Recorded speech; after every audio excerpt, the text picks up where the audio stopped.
there are secrets that never sleep.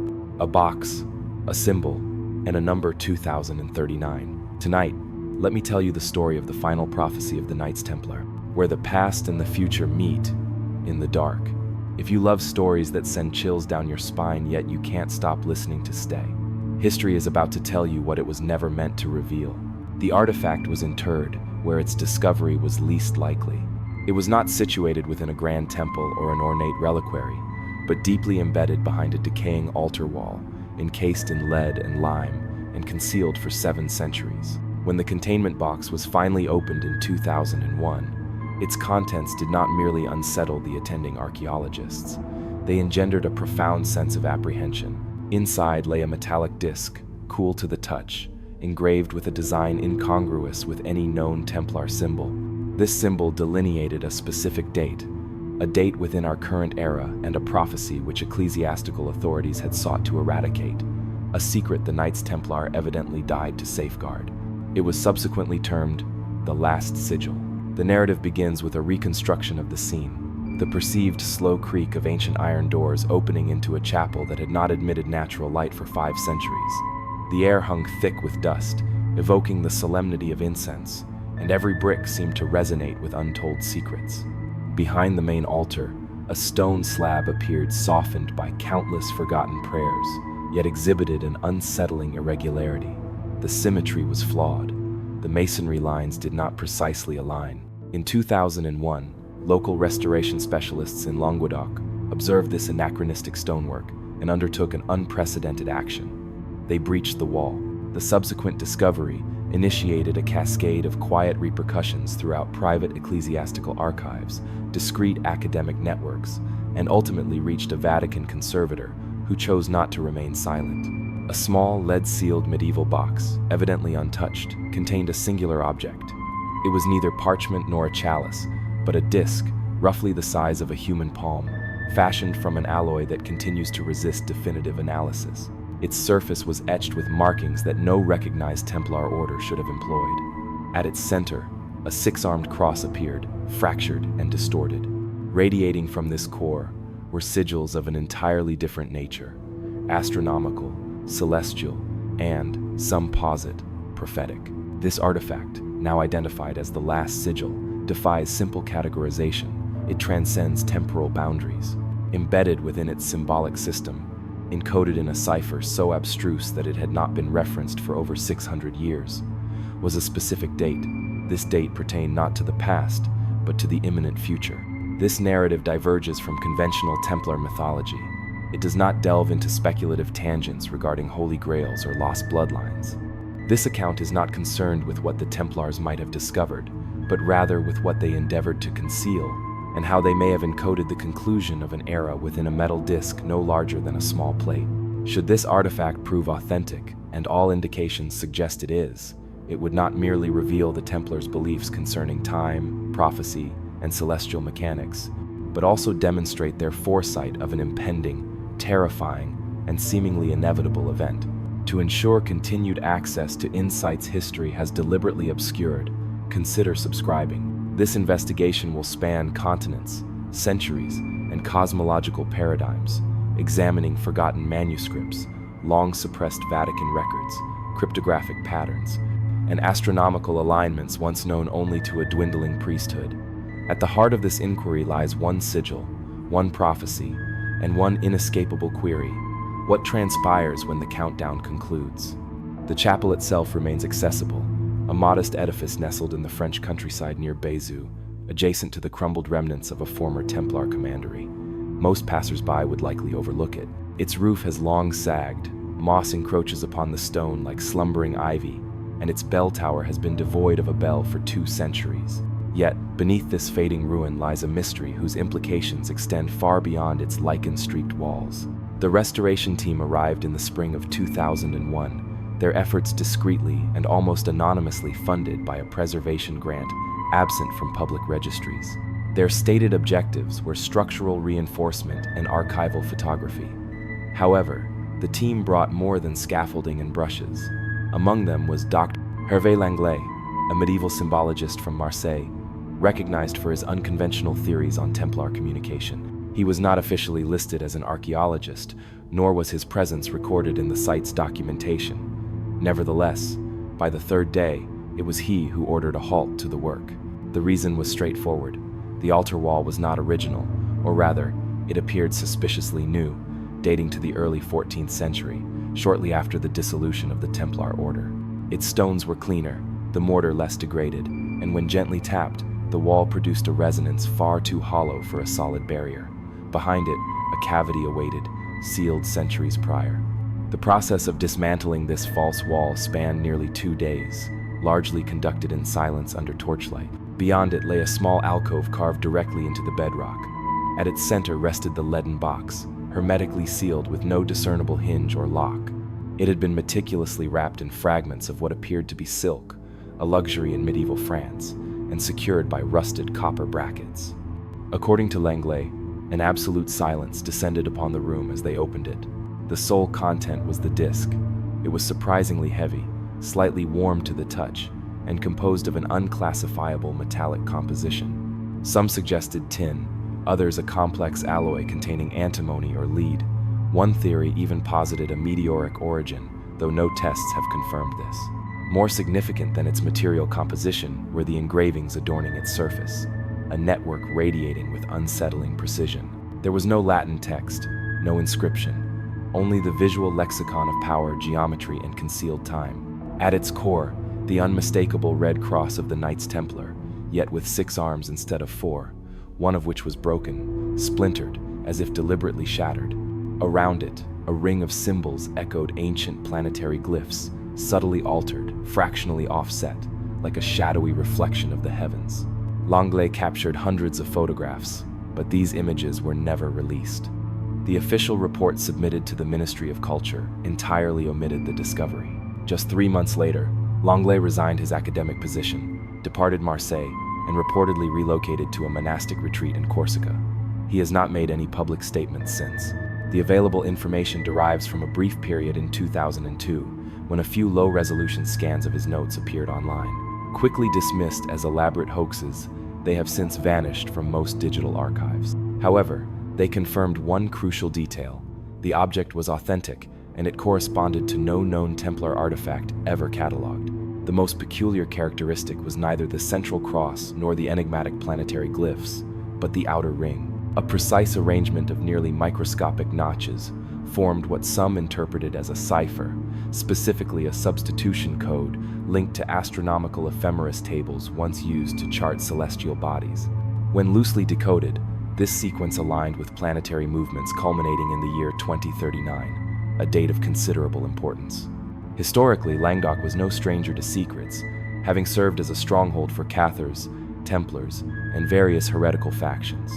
The town of Rennes-le-Château, mere miles away, has fueled centuries of occult speculation. Yet unlike those myth-enshrouded tales of grails and gold, this disc presented no treasure map, no royal bloodline. Its message was starker, more precise, not where, but when. The often overlooked detail is that the disc was not merely placed loosely in the box, it was meticulously set into a velvet-lined groove. This groove perfectly matched the disc's curvature, indicating it was designed for transport. It was not concealed to be forgotten, but to be protected and preserved until the appropriate individuals discovered it, or until the opportune moment.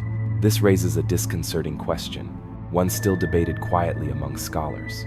Was the disc sealed behind that altar to shield it from the Church, or to shield it from humanity? For the Church, it appears, has never formally acknowledged the object.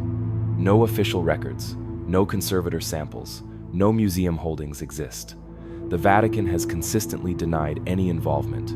Nevertheless, within 2 weeks of the discovery, a previously unknown cardinal arrived in Bézieux bearing diplomatic credentials.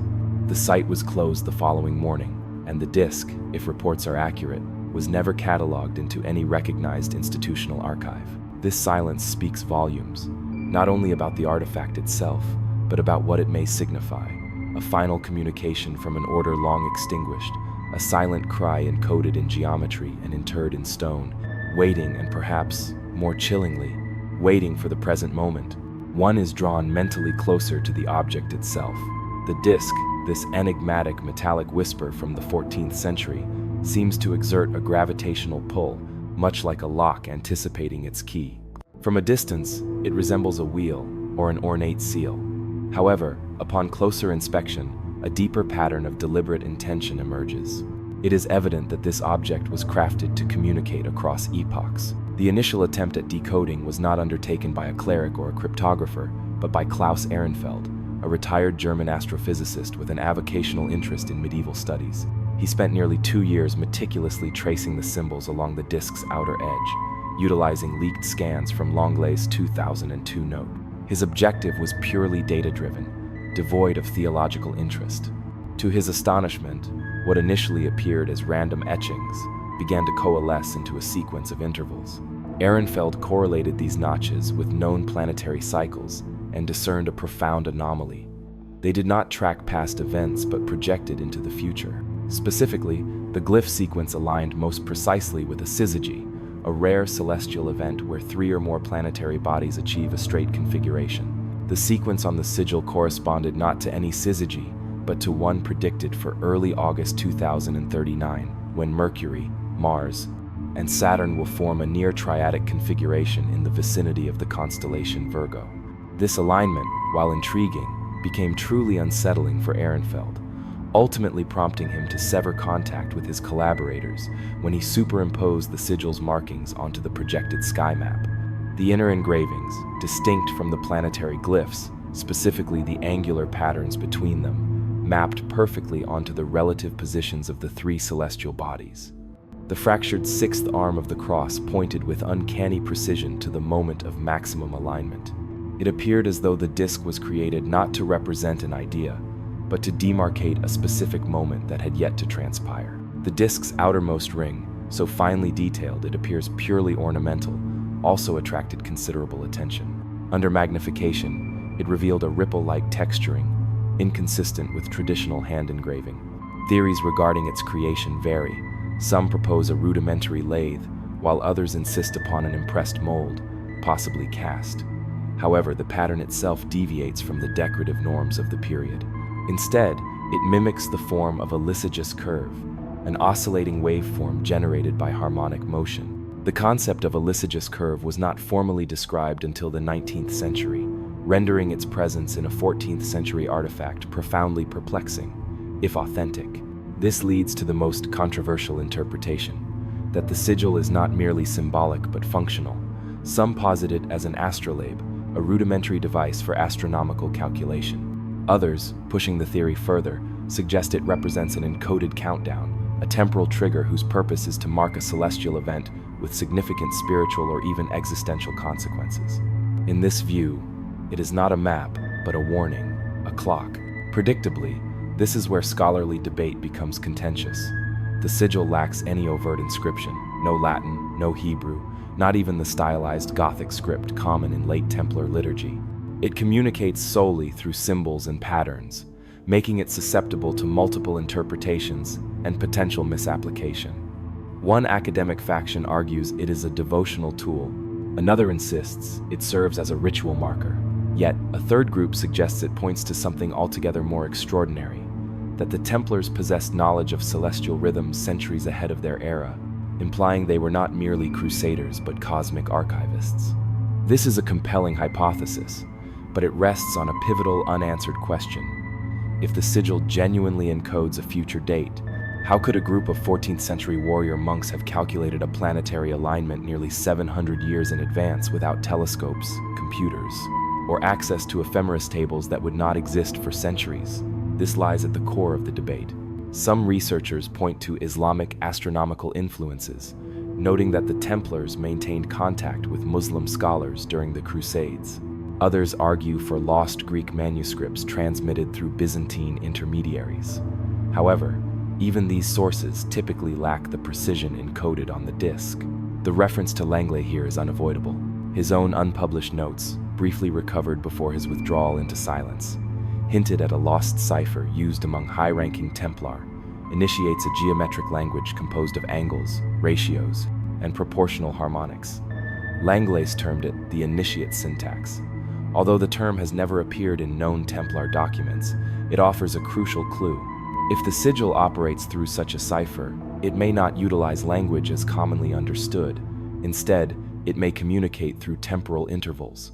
One detail that continues to intrigue researchers is the disk's central axis. A subtle, barely perceptible indentation suggests the sigil was intended to rotate, not freely, but with deliberate manipulation, akin to a combination dial. It is an observation that, once pointed out, becomes impossible to unsee. The concept of a spinning disk aligning with celestial configurations is not entirely unprecedented. Ancient Mesopotamian star maps occasionally incorporated movable parts. However, for the Templars, such a device would necessitate an entirely different historical framework, one where they were not merely importing relics from the East, but forbidden knowledge. One theory posits that the sigil represents a surviving component of a larger apparatus, a modular mechanism, a ritual machine. If this holds true, then what was discovered is not the complete device, but its key.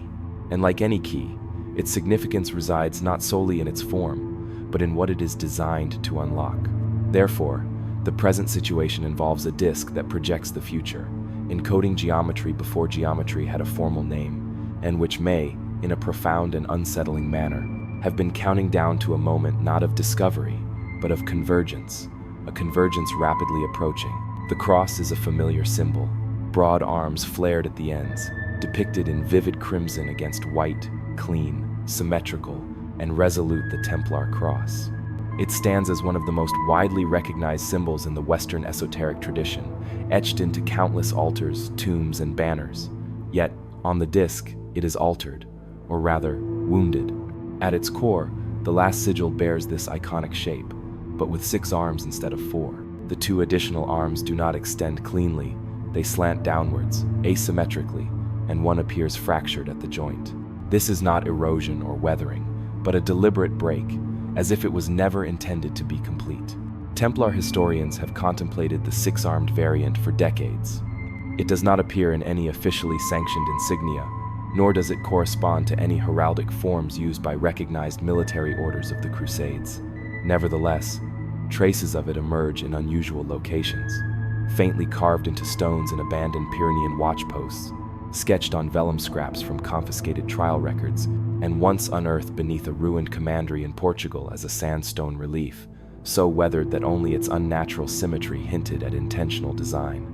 The implications here become disquieting. In Templar symbology, the cross was not merely a badge, it functioned as a metaphysical diagram. Its 4 arms represented the cardinal directions, the 4 evangelists, and the elemental pillars of their theology.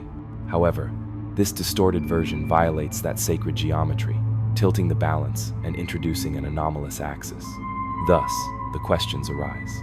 What does the 6th arm represent, and why was it broken? Some researchers propose it is not a 6th arm at all, but an axis mundi, a vertical anchor symbolizing the descent of the divine into matter. Within this framework, the break is not damage but a dramatic symbol of divine interruption, a collapse in the celestial order. Others suggest a simpler explanation, that it was an esoteric reference, an inner circle cipher never intended for external eyes. The true meanings, they argue, were layered, with one interpretation for the public, another for the order, and a final one for the initiated few. However, a more troubling theory has begun to circulate discreetly and cautiously. It suggests that the cross's fractured state may depict not just symbolic imbalance, but cosmological rupture, meaning the sigil represents not the order, but an event. To contextualize, in 1307, when King Philip IV of France ordered the mass arrest of the Templars, most historians agree that the primary political motivation was financial. Philip was bankrupt, and the Templars were wealthy. Yet, some testimonies from the infamous trials, particularly those extracted under torture, contained bizarre claims. Initiates described ritual processions in which a cross was desecrated, altered, or even corrected. One document mentions a false sign with 6 wings carried into a chamber of rites. Most dismissed these as psychological ravings under due duress. However, if one momentarily accepts the premise that a core faction within the order held beliefs outside of the Church's orthodoxy, the 6-armed cross acquires a darker significance. It transforms into a forbidden symbol, indicating not salvation, but something else, something the Church feared sufficiently to attempt its eradication. An obscure detail warrants attention. In 1903, a fragmentary parchment surfaced in Avignon, written in Old Occitan, now referred to as the Codex Rubus. It describes a splinter group of Templars known as the Vigilants of the Broken Arm. Their existence is debated, with most scholars considering the document a forgery. Nevertheless, it references a ritual object, a sigil of metal with 6 points, one shattered, as a reminder of the breach to come. This phrase, the breach to come, has generated considerable speculation. Was it metaphorical, prophetic, or an encoded reference to a specific event? One must recall Ehrenfeld's decoding of the planetary alignment. If the broken arm correlates to a specific position within that celestial formation, then the damage is not incidental, it is intentional, a marker, a countdown. The scholarly debate, as expected, is intense. Some scholars argue that the 6th point was merely a stylized, ornamental flourish, devoid of deeper significance. However, these same scholars have struggled to explain its absence from any other known artifacts outside this singular thread of suppressed symbols. One theologian even proposed that the sigil could represent a heretical reinterpretation of the crucifix, an inversion of the resurrection narrative.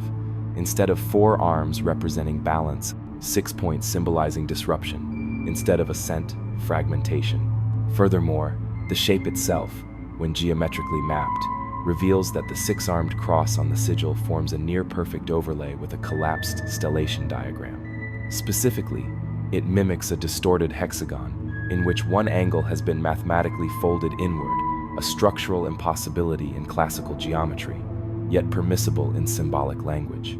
Some have likened it to a fallen star, something once radiant, now bent out of alignment. What does this signify? Esoteric interpretations suggest it points to the fall of a guiding intelligence, not Luciferian in the traditional sense, but the loss of a cosmic axis, a turning away of the divine mechanism that maintains harmony among time, matter, and soul. Such a profound interpretation places considerable weight on a small metallic disc. However, this is not merely any metal disc, it is the Last Sigil. A crucial connection, which may have been anticipated, brings the discussion back to the indentation mentioned previously, the one suggesting the disc was designed to spin. When rotated around its central axis, the 6-armed cross does not generate a uniform shape. Instead, it produces a stuttered waveform, a pulsation. The broken arm creates a visual skip, akin to a machine with a misaligned gear. Could this skip be the message? Perhaps the Templars believed in the perfect symmetry of the cosmos until they encountered something that shattered that conviction. Something they encoded into their final artifact, something for which they broke their own cross to warn humanity. And now, that brokenness appears to be revolving once more, with increasing velocity. Initially, it seemed unremarkable, another parchment fragment from a collection of judicial archives interred in a dusty storage room near Toulouse. The edges were frayed, the ink partially faded, and the Latin so corrupted it appeared to dissolve into itself. Yet, embedded within those fragmented phrases was a name, not a saint, not a knight, but a brother, an initiate, a man who would become central to one of the most enigmatic disappearances in Templar history. His name, if it was indeed his true appellation, appeared only once in surviving records, Frater Leontius. He was not a grandmaster or a high-ranking dignitary, merely a footnote, a monk who reportedly abandoned his station in 1307, mere weeks prior to the mass arrests of the Templar leadership. The record does not characterize him as a traitor or a heretic.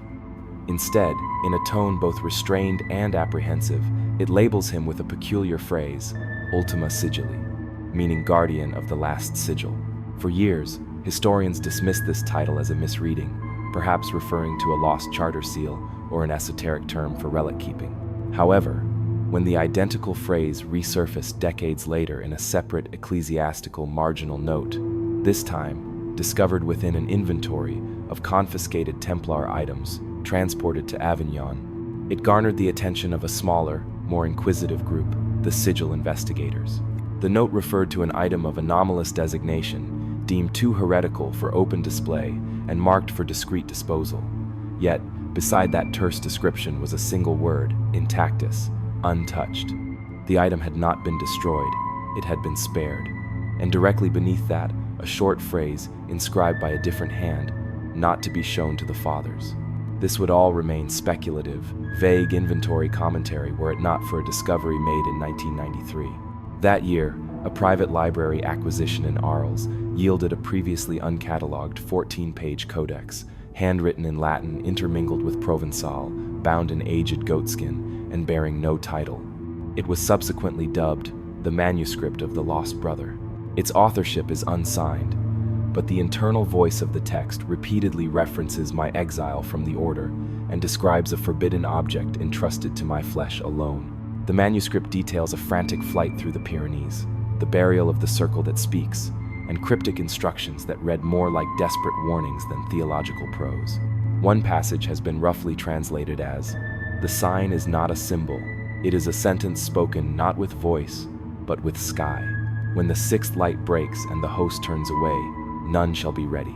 The unusual phrasing and syntax, likely a result of unpolished Latin or mental distress, have led scholars to debate its precise interpretation. Some view it as a poetic lamentation. Others believe it describes an astronomical phenomenon, the sixth light, possibly a planetary body or comet, and the host as a metaphysical presence, perhaps even divine. What is particularly striking is the manuscript's repeated insistence that the object was never intended for general access and must be kept beyond even the reach of high initiates. It also references a curious ritual, the silencing of the sixth arm. This rite, if it ever occurred, is described only in fragmented form. It involved the extinguishing of 6 candles placed around a sigil during an eclipse, after which the 6th candle was not merely snuffed but shattered. It was not symbolic. It was a sealing, a breaking of contact. The manuscript then shifts abruptly into a paranoid tone. The author describes visions of mirrored eyes in the stars and refers to a coming concordance of the ends. These phrases, alien as they sound, echo certain apocalyptic writings found centuries earlier among Gnostic and Manichaean sects, particularly those fixated on celestial alignments and cosmological judgment.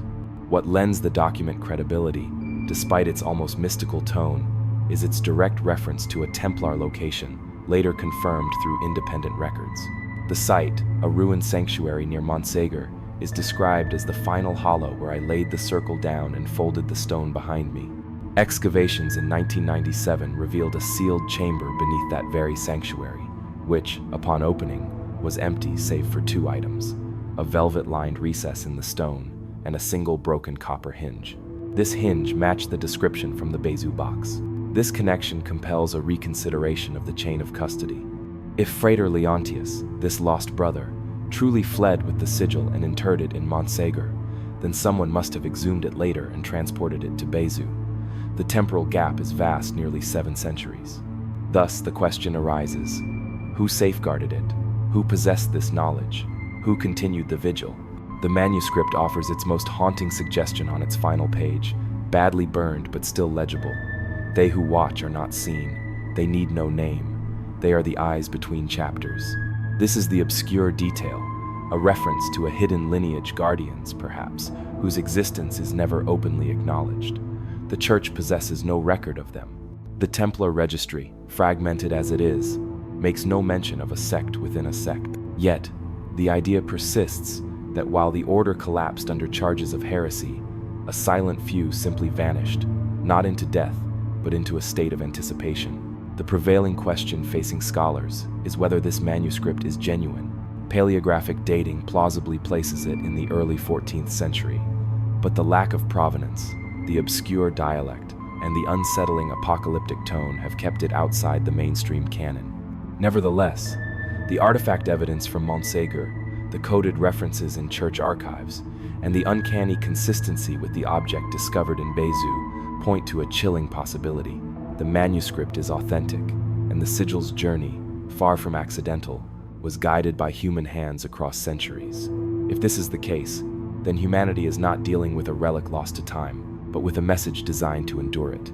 It commences with a celestial configuration, one not immediately noticeable unless a specific reason compelled observation, unless one possessed a sigil, an object of such antiquity that it predated telescopes, yet of such precision that it charted the invisible.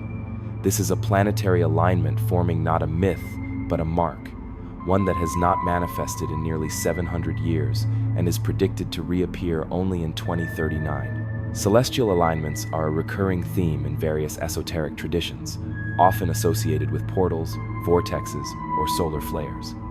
However, this particular alignment is distinct. It does not pertain to vague energies or hopeful vibrations.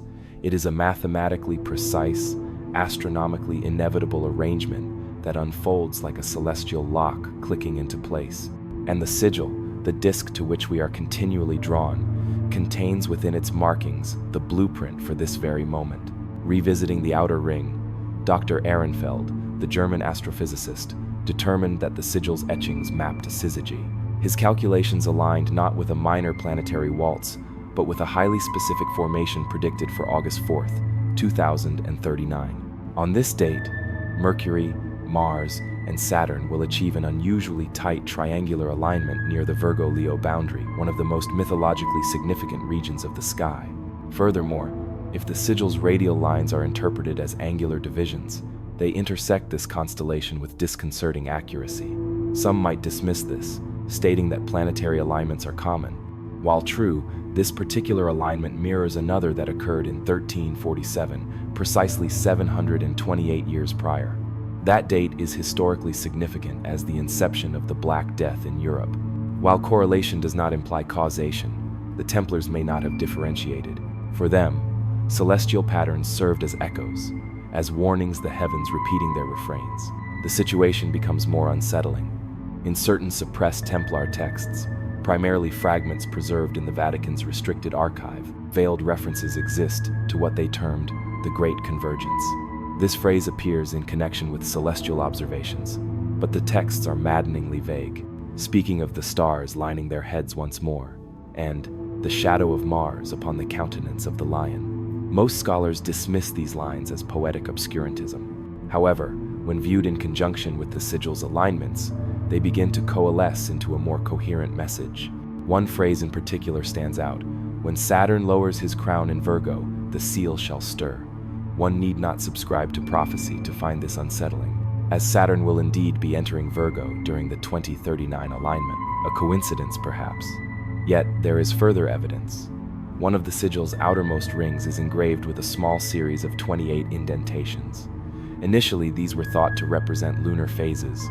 However, it was observed that when aligned with the ephemeris tables for 2039, these indentations correlate precisely with the planetary transits for that month, not approximately, but with exactitude. This raises an uncomfortable possibility.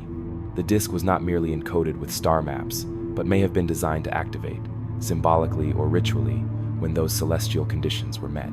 It could function as a celestial switch, a form of astrological doomsday clock, its hour hand now inexorably moving towards midnight. This, of course, brings the discussion to the prophecy itself. The term prophecy often implies prediction and certainty, and history is replete with erroneous forecasts. However, in the medieval understanding, prophecy was not necessarily about foreseeing the future, but about recognizing recurring cycles. To them, history was not linear, but cyclical, akin to the heavens, revolving repeatedly. When the same celestial configurations recurred, similar consequences followed. A minor scroll discovered in the archives of Toledo, dated approximately 1325, contains an eerie Latin verse: "Quam steli radent in ordinum fractum, at sextus lumen, ceterit tunc lux versa, erit infam at sigillum ultimum clamit." Loosely translated, this reads, "When the stars return to the broken order, and the sixth light falls, then shall light turn to iron, and the last sigil shall cry out." This is an obscure detail, certainly. Yet, when cross-referenced with the sigil's broken sixth arm, the phrase "sixth light" no longer sounds like mere symbolic embellishment. It suggests that someone understood a particular celestial pattern held profound significance, that it triggered a specific event. Scholarly debate regarding this passage persists. Some interpret "light turned to iron" as a reference to war. Others believe it to be alchemical, signifying the transformation of spirit into matter or vice versa. A few even suggest it refers to magnetism, though this interpretation is admittedly marginal. What is clear, however, is the recurring language of return of something coming back. Not just stars, but conditions, events, and consequences. Recalling Frater Leontius, the lost brother, his manuscript hinted at a similar concept, that the sigil was not a relic, but a sentence, not a message about a moment in time, but a moment itself, encoded, frozen, awaiting its utterance by the stars. And perhaps now the reasons for his flight, his concealment of the object, and its subsequent retrieval and resealing in Bezu become clearer, for the prophecy was not concerned with their time, but with ours. It is difficult to maintain detached objectivity at this juncture. There is an unsettling quality to contemplating the stars, knowing they will soon align like keys in a lock. There is a sense of finality to it. While debates continue regarding the sigil's meaning, the cosmos continues its motion, indifferent to human beliefs. His execution was protracted. On March 18, 1314, just before sunset, on an island in the Seine, Jacques de Molay, the last Grand Master of the Knights Templar, stood chained to a wooden post, the flames ascending with the deliberate solemnity of a state execution. Eyewitness accounts indicate he did not cry out, but gazed directly at the horizon as the fire consumed him. Just before the heat irrevocably silenced him, he spoke. His final words have resonated through history, embellished in myth and dramatized in literature. Pope Clement, King Philip, I summon you to the judgment of God. Both men, remarkably, died within the year. The curse, if one chooses to term it such, endured. However, a less widely known detail, recorded in less poetic corners of historical archives, indicates these were not his sole pronouncements. According to a single document preserved in the private archives of the Abbé de Saint-Denis, now held in restricted storage at the Bibliothèque Nationale de France, de Molay's complete statement was more extensive, not a curse, but a warning. Translated from Latin, it reads, "The time of shadow returns, and the stars prepare again their shape. You have silenced the guardians, but the sky remembers." One might inquire why such a statement, if authentic, remained unnoticed for centuries, absent from early chroniclers' accounts. The answer may lie with its transcriber. The manuscript in question is unsigned, but was found among a bundle of personal notes belonging to a monk named Father Eligius, a Benedictine scribe known for his obsessive meticulousness in documenting execution details. Eligius had a reputation for recording what others preferred to omit. He documented the exact breath counts during the slow strangulation of a Cathar heretic, and once devoted 3 pages to describing the scent of scorched hair. His account of de Molay's death was never published, yet within his notes lies a singular, hastily scrolled paragraph in the margin. He turned not to the king, nor to the priest. He looked upward, and he spoke of the sky. This represents the sole surviving written source that directly links de Molay to astronomical symbolism, fundamentally altering the historical perspective. For if the Grand Master did indeed refer to the stars preparing their shape, then the sigil was not an isolated artifact, but doctrine, a truth preserved by the highest echelons of the order, a secret carried to the pyre. This brings forth a significant historical fact often overlooked in the Templar narrative. In the months preceding the arrests, de Molay undertook an unusual journey. He traveled to Limousin, stopping at several minor commanderies, none of which were considered strategically vital. Among them was a secluded chapel outside Brillereau, long rumored to house a library of forbidden texts. Records from that visit are sparse, but one phrase survives in a local land registry, updated shortly thereafter, a relic not to be moved. No description, no context, merely those 6 words. Some researchers posit that this relic was the Last Sigil, or a copy thereof. The obscure detail that few historians connect is de Molay's multifaceted role. He was not merely the military commander of the order, but also its highest ritual authority. He supervised all initiation ceremonies for senior members, and during his tenure, the Templars altered a portion of their private liturgy. A version of the Rite of the Sword was shortened, and a new element introduced, a moment of silence beneath the night sky. The reason for this alteration was never recorded. One surviving version of this revised rite contains a curious instruction. When the stars align with the broken sign, the mouth shall not speak.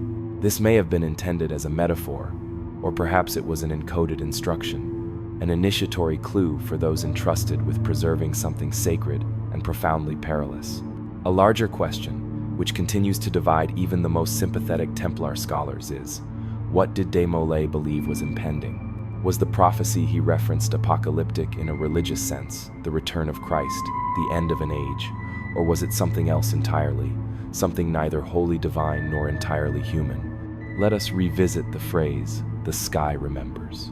In esoteric Templar writings, largely suppressed after the arrests, the heavens were not merely viewed as a canvas of God's creation. They were perceived as a record, a clock, a scroll of divine recurrence. The stars did not merely shine, they signaled, they remembered. And the sigil, if interpreted correctly, possessed the capability to read them. This might elucidate why de Molay spoke nothing of earthly vengeance. He did not curse his adversaries with pestilence or fire. He pointed upward. He invoked not justice, but alignment. This leads to the ultimate mystery. Following de Molay's execution, an unusual document surfaced within a small monastery in Aragon. It was unsigned, but bore the Templar seal. It read, "The key has turned. The last guardian has spoken. The rest shall lie in shadow until the wheel returns." It was not widely circulated and disappeared from public record for nearly 600 years. Yet, when Langlais opened that sealed box in Bézieux in 2001, he is reported to have written only one sentence in his personal notes before receding into silence. The wheel is turning again. A subtle connection, perhaps, or a confirmation that de Molay's perception was accurate, that the stars he referenced were not metaphorical but mechanistic. Therefore, when envisioning the flames engulfing him, one should not picture a defeated man. Instead, imagine a man observing the sky, not in fear, but in recognition, as if the fire did not consume him but initiated the subsequent turn of the wheel. And now, that wheel approaches its completion once more. The Vatican archives are often imagined as a repository of aged tomes, a vault of yellowed parchments, and theological footnotes. However, behind its austere stone facade lies a more assiduously guarded and curated labyrinth. Within those depths, not merely holy scripture or papal decrees are preserved, but a record of what the Church deemed humanity was not prepared to comprehend. Among these forgotten shelves, in a climate-controlled drawer 3 levels beneath the Sala Indicis, rests a collection of trial transcripts that, by all logic, should not have survived. These are collectively known as the Confession Scrolls. Dated between 1308 and 1311, they document portions of the arduous Inquisition against the Knights Templar, comprising hundreds of testimonies extracted under various, often brutal, forms of persuasion. The Church would later disavow some of these methods, but the documents remained archived, redacted, and sealed. In 1913, Pope Pius authorized a discreet internal inventory of unexamined Templar records. The team included a young Jesuit scholar named Lorenzo Gaspari. He possessed a talent for languages, an affinity for forbidden texts, and a remarkably brief career. For what Gaspari discovered, and what he attempted to publish before being silenced, was a scroll labeled De Septimo Signaculo of the Seventh Seal. To be precise, this is not a direct reference to the biblical apocalypse. The scroll's contents, to the limited extent publicly known, describe a rite performed in silence beneath the lion's stars by the anointed few who held no banner. The document is fragmented, scorched in parts, and written in a peculiar hybrid of ecclesiastical Latin and Occitan. It does not explicitly name the sigil, but it speaks of the circle of broken symmetry and the iron tongue that speaks only when the stars align. Gaspari immediately recognized that this was not standard heresy. This was not idol worship, inverted prayers, or peculiar rituals involving felines. This was cosmology, prophecy, a form of dark astronomy veiled in medieval theological codes. He attempted to present his findings at a Jesuit academic symposium in 1914, but was politely removed from the panel. His personal notes were confiscated, and his license to teach theology was revoked. A year later, he entered monastic silence. He died in 1947, alone and unpublished. Yet his insights were not entirely lost, for one page of his notes survived. It was preserved by a friend and smuggled out of the Vatican, hidden within the pages of a borrowed book. That single page, now termed the Gaspari Leaf, contains a paraphrase of what he claimed was the scroll's final stanza. And when the crowned slow star returns and the 6th cross is seen cracked, let not the fathers look skyward, for the sign shall not ask permission. It is not scripture, it is a warning. Furthermore, in the mid-1990s, as part of a limited Vatican transparency initiative, a select group of researchers was granted digital access to scanned microfilm reels of these Templar documents. However, when scholars reviewed the reel labeled Trial Series 17 Amperes, a peculiar anomaly appeared, a 6-page sequence entirely blacked out, not merely missing but present in form yet obliterated in content. 6 sheets, each marked with the Vatican seal, each stamped with a single word: "Seller, be silent." This is where the central question emerges. What information was contained on those 6 pages? Why were they entirely redacted? And why were they physically preserved rather than destroyed? Some posit that these pages contain testimony from high-ranking Templars, not merely concerning doctrine, but regarding a calendar or esoteric clock that indicated a future celestial event. Others believe they included references to an actual object described in terms similar to the sigil. And one whispered theory, never published and consistently denied, alleges that within those lines was a map not of land, but of stars. Naturally, none of this can be definitively confirmed. The Vatican has since restricted all access to the original microfilm, citing degradation. The reel itself has mysteriously disappeared. Only 2 verified scans survive, and these do not include the blacked-out section. However, what is more difficult to suppress is the increasing number of convergences. We now have the Bezu discovery, the Leontius manuscript, the astronomical alignment decoded from the sigil, de Molay's final skyward utterance, and now potentially the Church's own evidence of their knowledge that they redacted the scroll not because it was blasphemous, but because it was accurate. Here is the obscure detail, often overlooked. Vatican records employ a very specific code for cataloging forbidden documents. It is a 3-part identifier: category, subtype, and status. The code on the De Septimo Signaculo scroll, as recorded in Gaspari's surviving notes, is excat obscura in vigil, translated roughly as outside category, hidden under watch. The term in vigil is not standard. It appears only in a handful of ecclesiastical contexts, consistently implying long-term surveillance. It signifies not merely locked away but monitored. Thus, the sigil was not simply interred, it was tracked. This leads to a grim possibility. What if its rediscovery was not an accident? What if someone within the Church, or closely affiliated with it, knew its precise location? What if they permitted its surfacing at the opportune moment, not to reconceal it, but to prepare for what it signifies? For this is the quietest, darkest thought of all. Perhaps the sigil was never intended to remain hidden indefinitely. Perhaps the sky had to be ready, the clock had to run down, the stars had to fall into place, and now they have. There are languages that are spoken, and then there are languages that are felt, languages that require neither grammar nor alphabet, but rather recognition, akin to recalling a face seen only in a dream. This is the essence of what the sigil's outermost ring appears to communicate. It does not invite reading, it resonates. At first glance, its markings seem purely decorative, tiny, tick-like grooves, unevenly spaced, some deeper than others. They form no obvious letters, no recognizable script, and no repeating pattern. However, as with many aspects of the sigil, meaning emerges only when one shifts perspective, tilts it, and repositions the light. Suddenly, the grooves seem to animate, like a frozen frequency awaiting vibration. The breakthrough originated not from a historian, but from Dr. Antonia Roux, a linguist specializing in medieval initiation rites. She had dedicated 2 decades to studying esoteric symbols embedded in liturgical garments and monastic architecture. Her primary fascination, however, was what she termed ritual compression, the encoding of complex theological ideas into visual shorthand symbols that held one meaning for the outer circle, another for the inner, and something entirely different for the select few. In 2005, Roux received a grainy photograph of the sigil's outer band, courtesy of a former student discreetly investigating the Bezu site.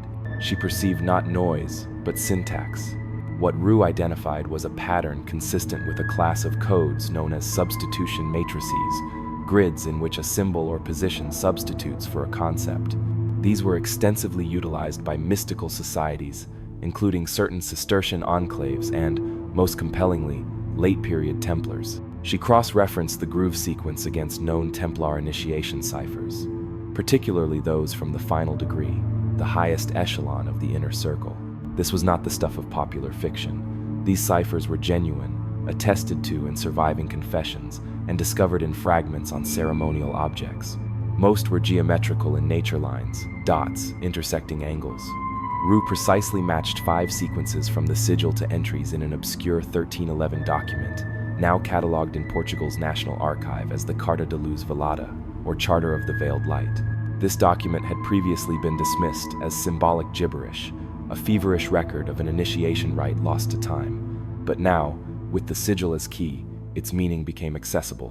One sequence on the sigil matched the cipher for vigil, another for silent watch, and a third, more complex and jagged, aligned with a phrase Roux had previously been unable to fully translate. Star wheel reaches rest. The implications were profound. This was not merely decorative art or mathematical abstraction. The sigil's outer ring appeared to encode a final message, reserved for those who had traversed the last veil of initiation, not knights, not even masters, but only those deemed prepared for the darkest knowledge. What constitutes this knowledge? The Carta describes the final degree not as a ceremony of ascension, but one of contraction. The initiate is not granted new vision, but is compelled to close their eyes. One line reads, "He who has seen the sign must carry silence in his bones. The stars will speak louder than we may." This is the obscure detail, the true nature of the final rite. It did not reveal cosmic truth. It instructed its guardians to prepare for something that could not be articulated, a knowledge not meant to be shared, only endured. This interpretation is consistent with the sigil's observed behavior. As noted in earlier discussions, the disc appears to react to light and angle. Some suspect it may have been designed to align with a very specific starlight or solar positioning. One theory from an unpublished Vatican draft, partially translated by Langley, speculates that the sigil activates symbolically when the heavens precisely match its engravings, that the cipher is not intended to be read in isolation, but in context. If this holds true, it leads to a chilling conclusion. The sigil's message may not have been fully decipherable until the present time. This brings the discussion back to Jacques de Molay, the Grand Master and apparent martyr. His final revisions to the order's rituals included a peculiar stipulation. During the third night of initiation, candidates were to be led blindfolded beneath an open sky and asked a single question, whispered by a masked figure. "Do you remember the star that does not move?" The reference to Polaris is evident. However, if Roux's interpretation is correct, this was not a literal question but a test of conceptual symmetry. Polaris, unlike the wandering planets, is fixed, constant, the unmoving pivot of the northern heavens. In the ciphered traditions of the inner order, it represented the silent witness, the idea that cosmic truth does not manifest loudly. It waits, it observes. This concept of silent surveillance echoes both the redacted Vatican scrolls and the concluding line in the Leontius manuscript, "They who watch are not seen." If these watchers existed, and if they utilized the sigil as a form of encoded instruction manual, then the cipher may be more than merely a prophecy. It may represent a ritual timeline. Some researchers now believe that each segment of the outer ring corresponds to a time period, a phase or a watch, a turning of the wheel. The final segment, thinner than the rest, aligns with the August 2039 celestial convergence previously discussed. It constitutes the last component of the pattern, the final watch. Naturally, the scholarly community remains divided. Some argue that Roux's cipher interpretations are excessively speculative, her connections circumstantial. Others contend that medieval societies were fascinated by hidden messages, and any resemblance is coincidental. However, the existence of the Carta de Luz Velada is undeniable, as is the fact that its phrases, long considered nonsensical, now mirror engraved symbols on an object interred in 1307 and unearthed centuries later. One skeptic remarked that it could be a very elaborate coincidence. Roux's retort was, "So is a bullet and a heart valve, if they meet by accident."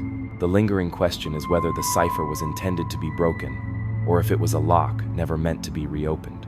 For if the sigil's outer ring constituted a coded message reserved for the final watchers, and if that message points not merely to prophecy but to active participation, then humanity is no longer solely an observer of the sigil's mystery. It has become its inheritor. The desert wind does not speak, yet it retains memory.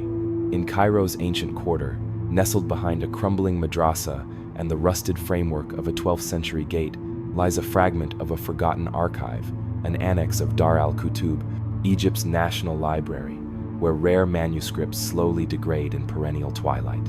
It was here in 1926 that Otto Reichenbach, a German Orientalist, unearthed a collection of scrolls, never intended for the scrutiny of European scholarship. They were inscribed in a peculiar blend of Arabic and Syriac, and among them, one volume particularly captured his attention: Al-Tajamu al-Tawaku al-Nujum, roughly translated as the completion of the celestial awaiting. This title alone might have passed unnoticed had it not contained a series of diagrams, mandala-like illustrations featuring intersecting geometries and planetary sigils.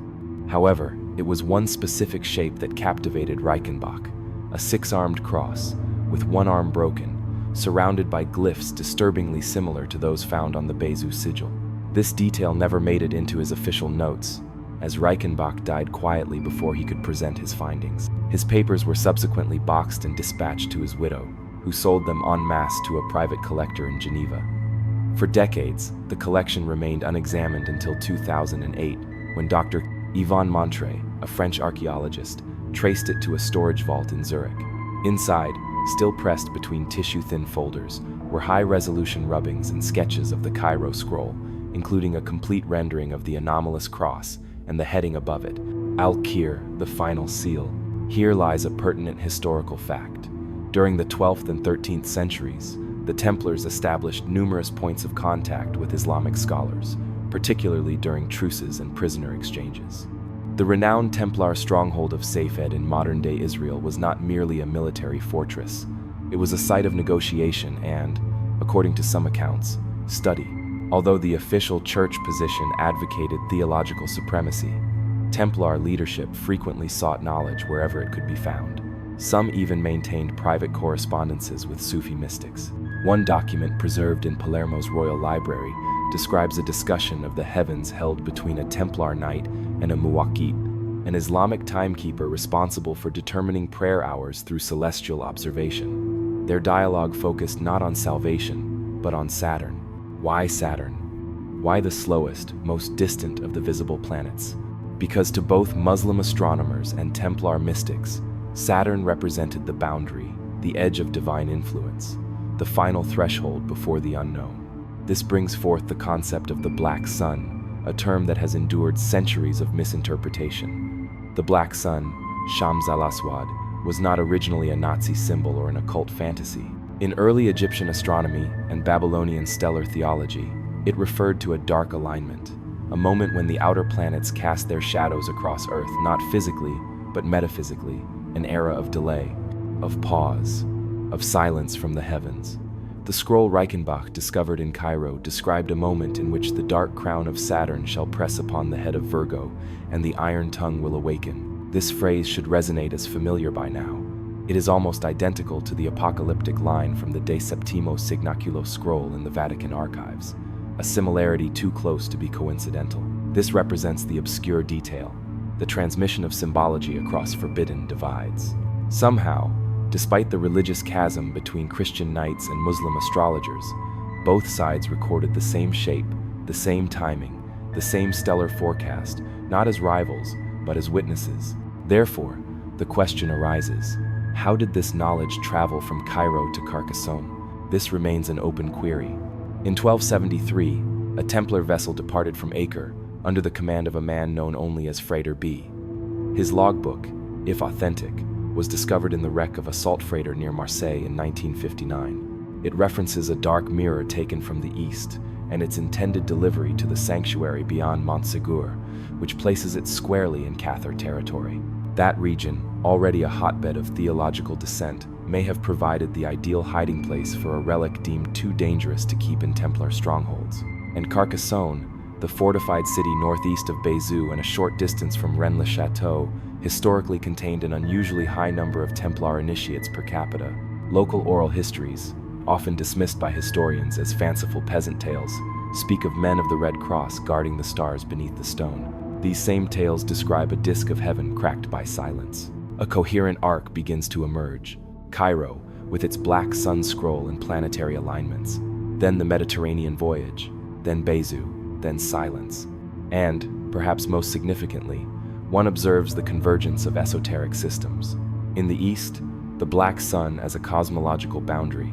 In the west, the sigil as a countdown. Two traditions, separated by creed, yet united by a common pattern. The implication is profound.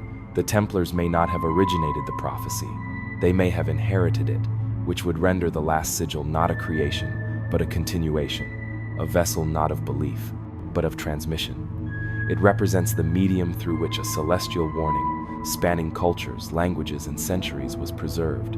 And if this is accurate, then the sigil's re-emergence in the 21st century is not merely timely, it is meticulously timed.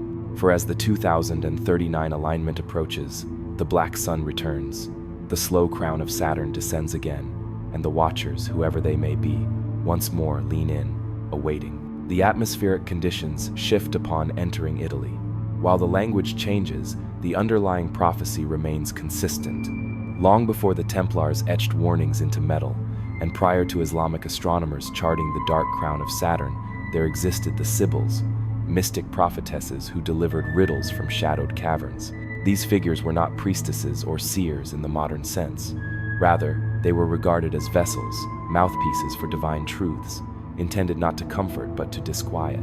Though pagan, their traditions were tolerated by the early church just long enough to be absorbed, assimilated, and ultimately suppressed. Nevertheless, fragments persist, and one in particular emerges from the past to align with the form of the sigil. This is the Cuman warning, found in a partial copy of the Oracula Sibyllina, dated approximately to the 2nd century CE, but recopied and annotated throughout the medieval period.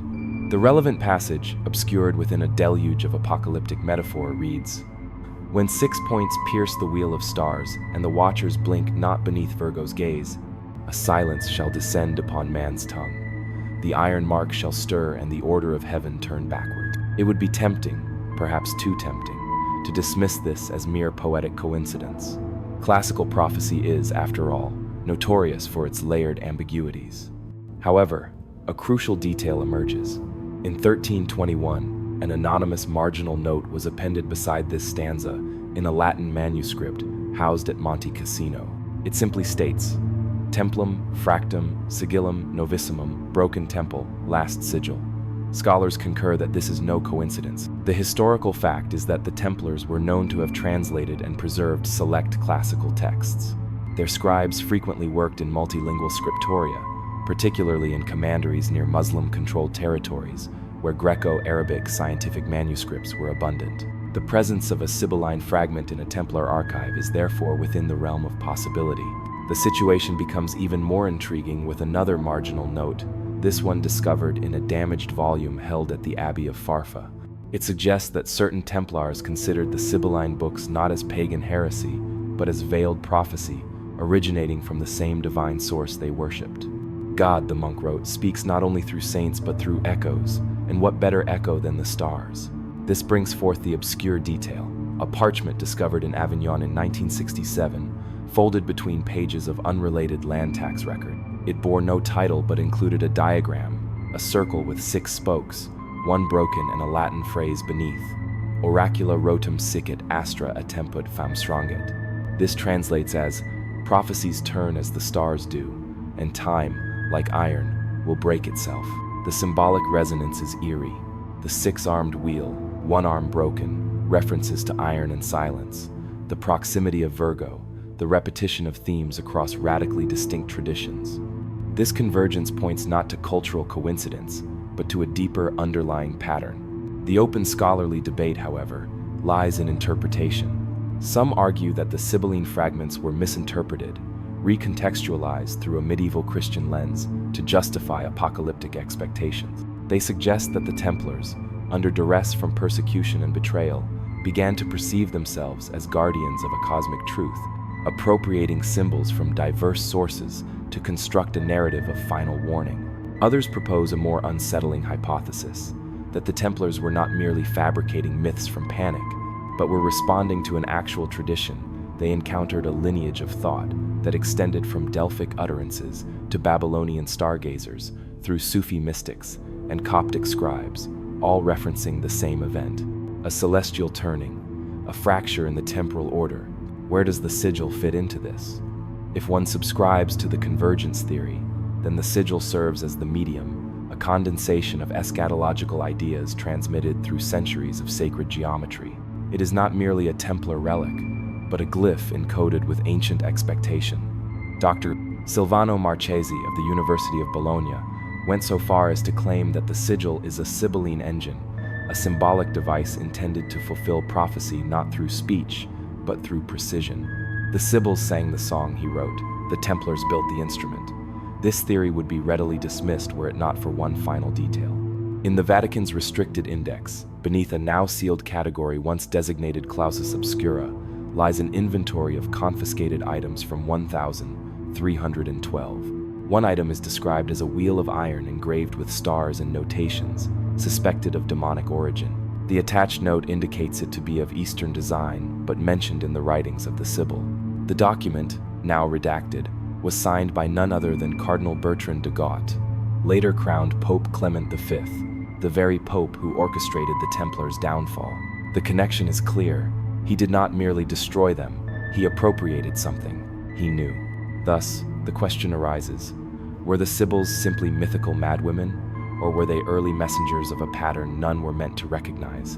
And if so, why is it still unfolding? The stars possess no religion, no doctrine, no allegiances, but they do possess memory, and it appears they too are spiraling towards a specific outcome. It is secured in a locked drawer within a private collection, far removed from museums and institutional scrutiny. Its value lies not in traditional monetary terms, but in what it reflects, or rather, what it once reflected.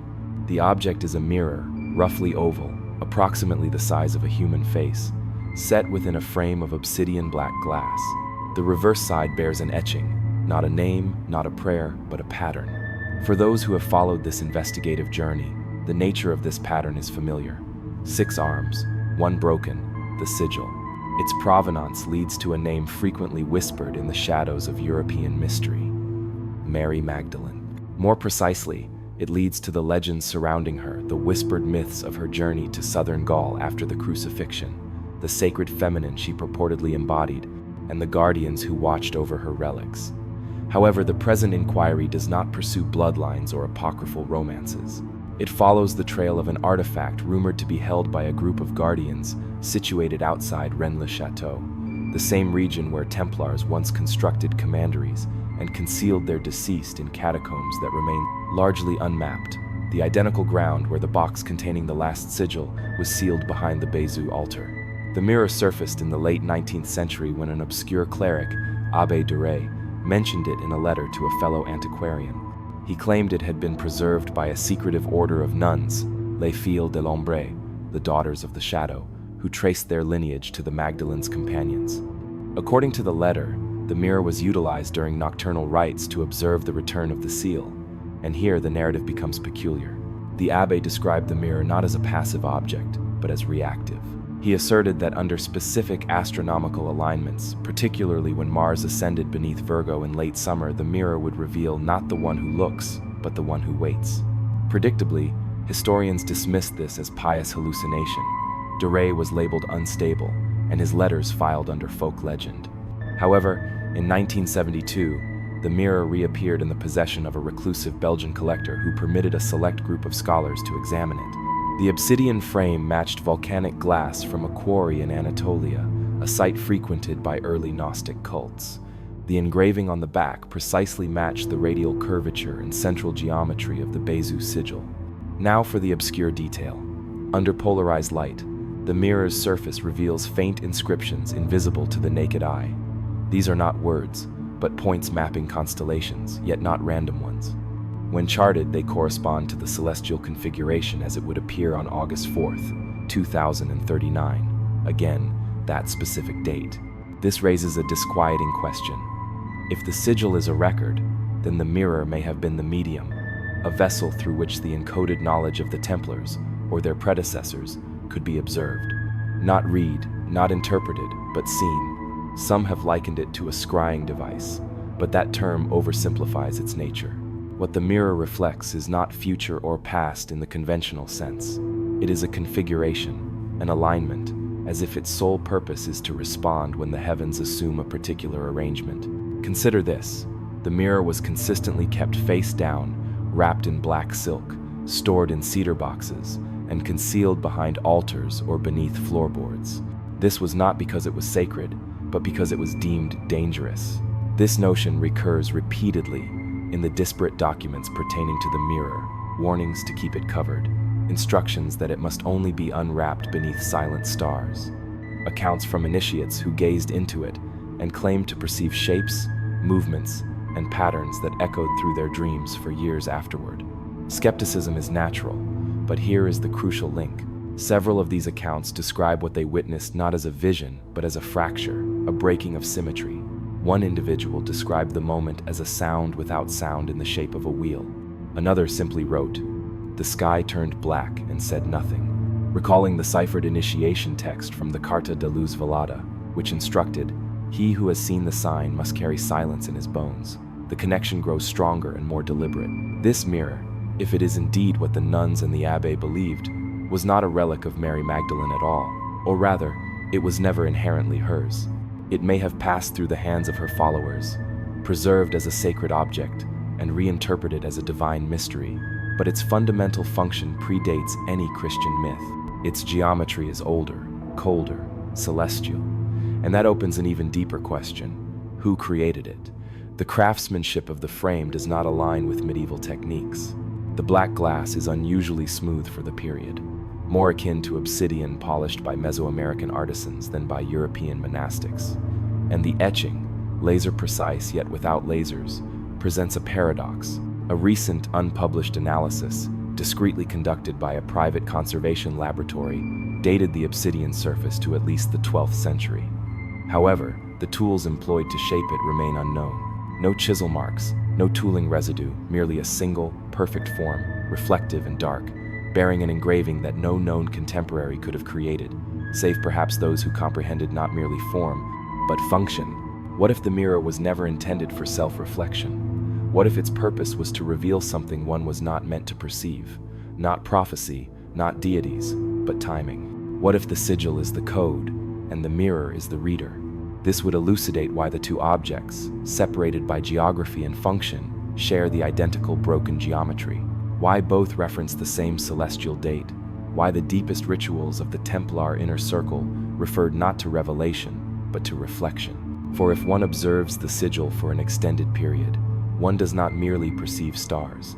One begins to feel observed not by God, not by angels, but by the sky itself. It commences with music, not a melody one might hum or a composition that resonates beneath cathedral domes, but a deeper, more enigmatic resonance, a vibration embedded within language, rhythm, and chant.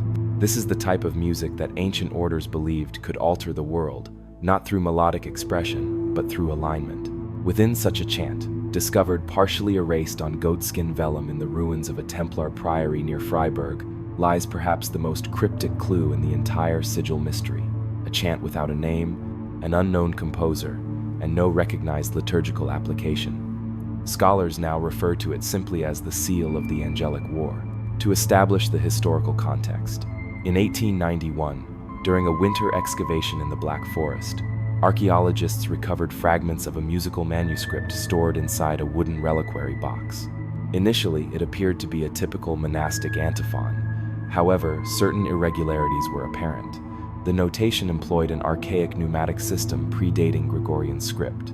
The language was not entirely Latin. It oscillated between Latin roots, Aramaic inflections, and what appeared to be a constructed code, a form of musical cipher. What drew particular attention was not the melody, but the imagery. Etched into the top corner of the vellum was a peculiar circular diagram, 6 lines radiating outwards like a star, with the top spoke jagged, deliberately broken. The significance of this broken element is now understood. The accompanying chant, described in fluid, parallel phrasing, spoke of a wheel of silence, a battle without voices, and the mark that binds the host of the upper sky. It was structured as a call and response, yet the responder's part was conspicuously absent, silent, entirely blank, as if the second voice had been erased or was never intended for human audition. This is where the obscure detail becomes critical. Templar musical rites are seldom discussed. Most assumptions posit their rituals as predominantly martial and architectural. However, recently translated documents suggest the order practiced a unique form of chant, reserved exclusively for initiates of the inner circle. These were not hymns of praise or repentance. they were calibrations, rituals of resonance designed to mirror the structure of the stars. The Freiburg fragment appears to reference one ritual above all others, Luer Dixum Rayon, or the sealing of the sixth ray. A companion parchment, found nearby, contains a short passage in flowing script, now partially lost to decay. The legible portion reads, "When the sixth ray is severed, the host shall not descend. Only the sign shall speak." In angelology, the term host refers to celestial beings, warriors, or forces of divine order. In this context, the host shall not descend implies a failure of connection, a celestial silence, as if something destined to arrive does not. This aligns disturbingly well with the phrasing from the Sibylline warnings and, once again, with Frater Leontius's apprehensive writings. When the sixth light breaks and the host turns away, what are all these sources describing a war that never materializes, a silence where thunder should resonate? The phrase angelic war typically evokes images of trumpet-blaring archangels engaged in combat with demons. Yet, in the chant, the conflict is internal, not between beings, but between harmony and fracture, between the expected celestial music and the terrible moment when that song falters. And recalling the mirror, the reflections that did not correspond to the viewer, the celestial silence, these echoes manifest the same apprehension, not of invasion, but of disconnection, of being severed from something vast, structural, cosmological. Dr. Helena Chazarus of the University of Salamanca interpreted the chant as a mourning rite, not for the deceased, but for the fallen order of heaven itself. The chant does not summon angels, she wrote. It grieves their silence. And here is the unexpected element. Chazarus discovered a similar six-armed symbol in a 10th century Mozarabic manuscript, hidden within a marginal illumination. It featured the same broken radial pattern, the identical missing upper spoke. However, in that version, the central circle bore a single, barely visible word in ink, obivit. It means it fell silent. The open question therefore arises, was the sigil intended to herald some form of divine return, or to mark the moment when divine order definitively ceased communication? For if the chant is authentic and the musical alignment intentional, it fundamentally alters the interpretation. It transforms the sigil from a countdown into a eulogy, not for humanity, but for the very architecture of the cosmos, a cosmic circuit breaker, a ritual marker of when the music ceased. The implications are unsettling. The broken sixth arm of the sigil may not symbolize physical destruction or earthly chaos. It may represent silence, the failure of alignment, the moment when the harmonic code of the universe collapses by a mere fraction sufficient to alter everything. Chazarus's final translation of the chant concludes with the lines, "The sixth fell, the seventh closed, the host wept behind glass, and the wheel turned alone." This closely echoes the language from the Leontius manuscript, the circle that speaks and the silence that follows. The connection tightens. The fragments dispersed across chant, metal, cipher, and prophecy all point to the same fracture, not an apocalypse of fire and fury, but an apocalypse of withdrawal, the quiet collapse of something so fundamental that its absence may go unnoticed until it is irretrievably gone. And what remains thereafter? Only the sigil, only the wheel still turning. Numbers are often perceived as infallible, a comforting myth humanity embraces amidst the cold expanse of uncertainty. Mathematics is considered pristine, pure, eternal. Yet, what transpires when numbers begin to murmur? Let us return to the sigil. Its physical form, celestial alignments, and broken symmetry have been examined. However, a deeper aspect exists. Beneath the curves, arms, and engraved glyphs, beneath the ciphered outer band and the fractured cross, lies a structure of such mathematical precision that it has begun to shift the focus of contemporary researchers from what the sigil signifies to what it does. The breakthrough did not originate from historians, but from Dr. Leonard Duquesne, a Swiss-born computational theorist with no prior involvement in relics or prophecy. He first encountered the sigil during a guest lecture at the École Normale Supérieure in 2015 as a blurry image on a student's presentation slide. While most viewers perceived an ancient metal object, Duquesne identified ratios. He requested access to high-resolution scans of the artifact, utilizing leaked copies quietly circulating among academic forums. and subjected them to a pattern recognition model typically employed for analyzing cryptographic overlays in ancient papyri. What emerged astonished him. The angles between each arm of the sigil, including the fractured sixth, formed a repeating sequence of prime numbers embedded within a golden ratio spiral. The spacing of notches around the outer ring, though seemingly irregular, aligned with Fibonacci intervals when measured at the micron scale. Even the grooves, tiny and visually inconsistent, formed a fractal resonance when modeled three-dimensionally. It was as if the sigil was less an artifact and more an equation, encoded not with words, but with recursion, harmony, and collapse. One detail particularly captured Duquesne's attention. At the exact center of the sigil, where the arms converge, lies a tiny depression, less than 2 millimeters across. He conducted simulations to ascertain what type of stress or wear might create such an indentation. The result? None. The mark was not a flaw, it was intentional.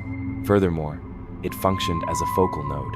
Duquesne hypothesized that if the sigil were placed under light and rotated precisely, its geometry would create a lensing effect, a dispersion of light analogous to that produced by a diffraction grating. In essence, the sigil might be a computational device, a machine not powered by electricity but by alignment, a cosmological computer with the stars as its power source. And that is where the numbers became crucial. Hidden within the rotational geometry, specifically the angular ratio of the 5 intact arms to the broken sixth, was a mathematical constant not commonly found in medieval systems, 729. At first glance, it appeared arbitrary, but Duquesne recognized it instantly.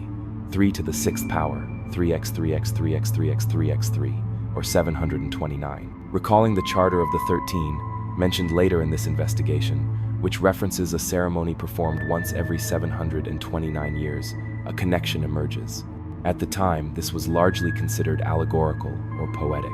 However, if that number is embedded in the sigil's very structure, if it is an integral part of the artifact's geometry, then the discussion moves beyond poetic mysticism. It concerns a clock, a countdown spanning centuries, with the year 2039, the date of the celestial alignment situated 729 years after the dissolution of the Templars in 1310. Again, the convergence tightens. The obscure detail most often overlooked is that 729 also appears in Hermetic and Pythagorean mysticism as the number of restoration, a term employed in texts referencing the return of balance after catastrophic disruption. This association was not made public until Duquesne quietly published his findings in a small, peer-reviewed journal in late 2018. The article was titled Recurrence Engines, Geometry, Fractals, and the Temporal Functions of Esoteric Devices. It received almost no attention.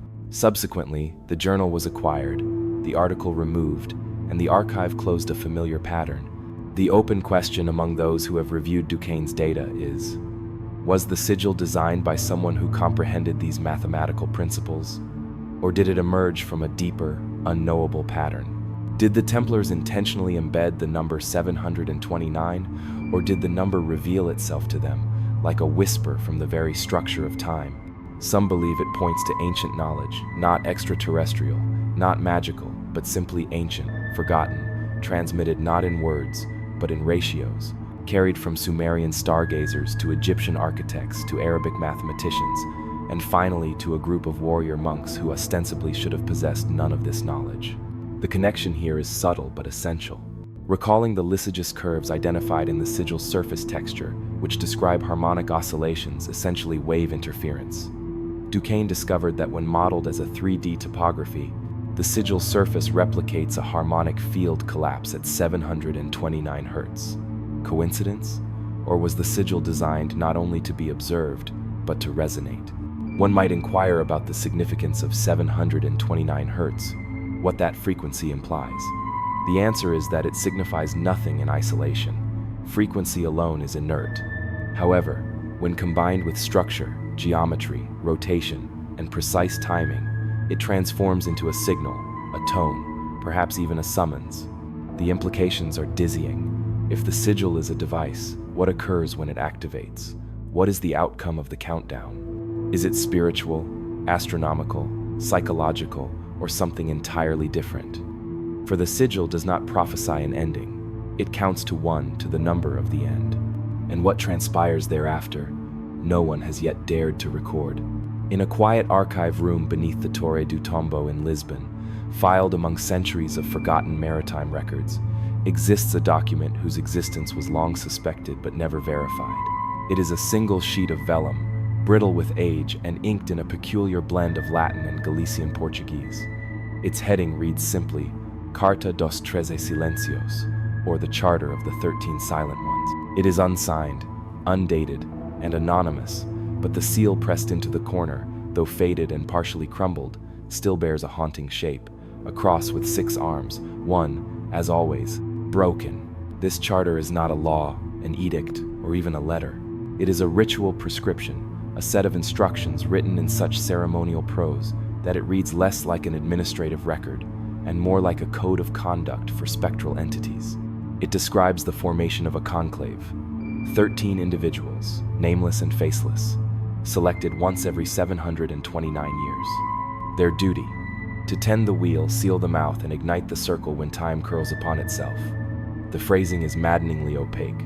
It never explicitly mentions the sigil, but it reiterates the same numeric and geometric cues found etched into the artifact itself.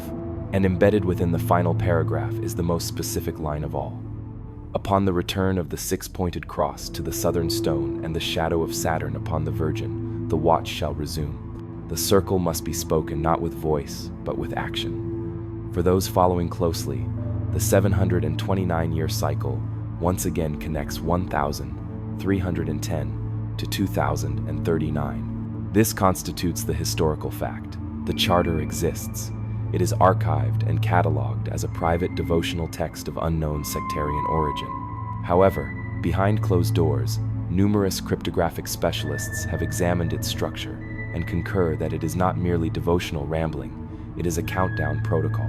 Here is the obscure detail that has agitated scholars prone to conspiracy theories.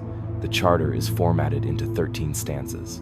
Each stanza consists of 7 lines, totaling 91 lines, which coincidentally happens to be the number of days in a single astronomical quarter of the solar year. Spring, summer, autumn, winter, 4 seasons, 4 quarters, 13 watchers. If this appears arbitrary, consider that the inner edge of the sigil's outer ring, when evenly divided according to its etched indentations, also segments into 13 radial divisions. One of these, the 13th, is narrower than the others, and aligns with the broken arm of the cross, the identical spoke where every harmonic and alignment model indicates the symbolic fracture. Coincidence? At this juncture, the term begins to sound like denial. The true enigma now arises. If 13 individuals were genuinely designated once every 729 years to perpetuate this ritual, where are they? Who selects them? Who possesses this knowledge? The charter offers an enigmatic, oblique answer. They are not chosen by man, but recognized by sign. The watchers shall not know one another until the mirror darkens. Many interpret this to signify that the reappearance of the sigil activates their awareness, or even their memory, a triggering device not solely for prophecy, but for individuals. This is the open question. Are these 13 metaphorical, allegorical, or are they actual human beings, descended through secret lineages or bound by sacred oaths, reactivated only at the appointed moment? They are tasked with a duty so ancient and so surreal that it has lost all grounding in logic.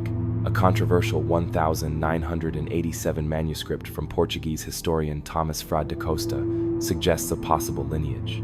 He traced records of 13 unusually interconnected family names, all recurring every few generations in archives across the Languedoc-Portugal axis. These were not merely recurring names, but similar dates of death clusters of passings within the same years, spaced centuries apart. According to Frade, these clusters occurred roughly every 729 years. Such a claim typically leads to dismissal from academic conferences. However, Frade died under unusual circumstances, just a year after his findings were privately published. Heart attack, they stated, in the bathtub, with his notes missing. The connection, undoubtedly perceived by now, reverts to Frater Leontius and his lost manuscript. The circle that speaks, the seal that waits. If he was the first of the 13, it would explain his flight, his silence, and his cryptic prose. And if the sigil was intended to mark not merely time, but activation, then the 2001 rediscovery at Bezu was not a fluke. It was the signal. And here is the chilling part. One of the charter's final lines reads, "The iron tongue shall strike not 12 but 13, and in that final hour, the mirror must be turned." The iron tongue, the mirror, 13 hours. None of these references appear in standard Templar liturgy, yet all of them appear separately in the various investigative threads surrounding the sigil, from the mirrored artifact near Rennes-le-Château to the silent chant of the broken angelic war, to the coded 729-year recurrence hidden in its geometry. And all of them point to the same inexorable conclusion. The sigil is not a relic, it is a mechanism. The charter is not myth, it is the manual. And somewhere, whether they are aware of it or not, 13 individuals may be gravitating towards the same location, the same moment, drawn by something they cannot name, something inscribed in metal, in stars, in time. And when they converge, the wheel turns.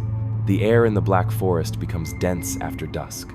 Even in the contemporary era of streetlights and satellites, an ancient essence lingers in the shadows between its pines. Venture far enough from the designated trails, and the world constricts. Dark tree trunks lean inward like conspirators. The wind transforms leaves into murmurs. It is readily comprehensible why legends took root here, but one in particular transcends folklore, reaching across time with significant historical resonance. In October 1894, Dietrich Clausen, a Prussian civil engineer, supervised a survey project for a proposed railway extension through the southern edge of the forest near Freiburg. He maintained a meticulous field journal, standard practice for the period, which included measurements, weather conditions, and occasional complaints about muddy boots or faulty equipment. However, on the night of October 21st, Clausen recorded a divergent entry. He and two assistants had opted to camp rather than undertake the arduous return hike to the village. Around 2:40 a.m., Clausen was roused by a low, rhythmic hum. Initially, he presumed it to be distant thunder, but as he exited the tent, he observed faint torchlight through the trees, flickering in a distinct pattern. The journal entry, later recovered and archived in Berlin, describes his observation in simple, unadorned terms. A procession of figures, 13 inches number. They wore long robes, their hoods drawn. They circled a stone marked with a kind of compass star, 6 lines, one fractured. I could not see faces. I could not hear voices. Only the low sound like a choir humming a single note. He remained motionless, refrained from calling out. His assistants, when questioned the following day, claimed to have seen nothing. Yet, the next evening, Clausen discovered a small object beside the stone, partially buried in the soil, a circular pendant made of some dark metal, engraved with a 6-pointed star, and at its center, what appeared to be a planetary glyph for Saturn. He retained it, and 3 years later, he drowned in his bathtub. His wife asserted that he had become increasingly paranoid in the months leading up to his death, speaking in his sleep about turning mirrors, the tongue of silence, and a wheel that hums. Here is the historical fact. The Black Forest has long been associated with secret societies, particularly during the early modern period. Documents from the 17th century refer to midnight congregations held on solar equinoxes and during rare planetary alignments. While most of these groups were local or symbolic offshoots of Freemasonry, Rosicrucian experiments, some scholars believe one particular lineage operated in deliberate obscurity, a group known as Die Stillen Wächter, the Silent Watch. The term appears sparingly in Prussian police records from the 1800s, typically dismissed as rumor. However, a classified memorandum dated 1851, now declassified and housed in the Bundesarchiv, describes an intercepted letter referencing the return of the 13 and the reawakening of the fracture beneath the fir trees. The obscure detail is that this letter was intercepted in Freiburg. What connects this ritual to the sigil?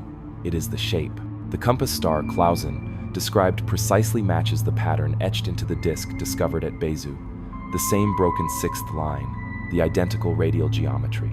And the planetary glyphs, particularly Saturn, constitute a recurring motif among watchers from Cairo to Carcassonne. However, the Black Forest ritual introduces a new element, the sound.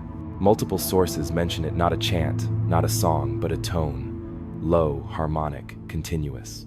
Recalling the earlier analysis of the sigil's harmonic structure, The mathematical modeling identified a 729 Hz resonance when the disc is rotated under specific light conditions. This is not a frequency typically chanted by humans.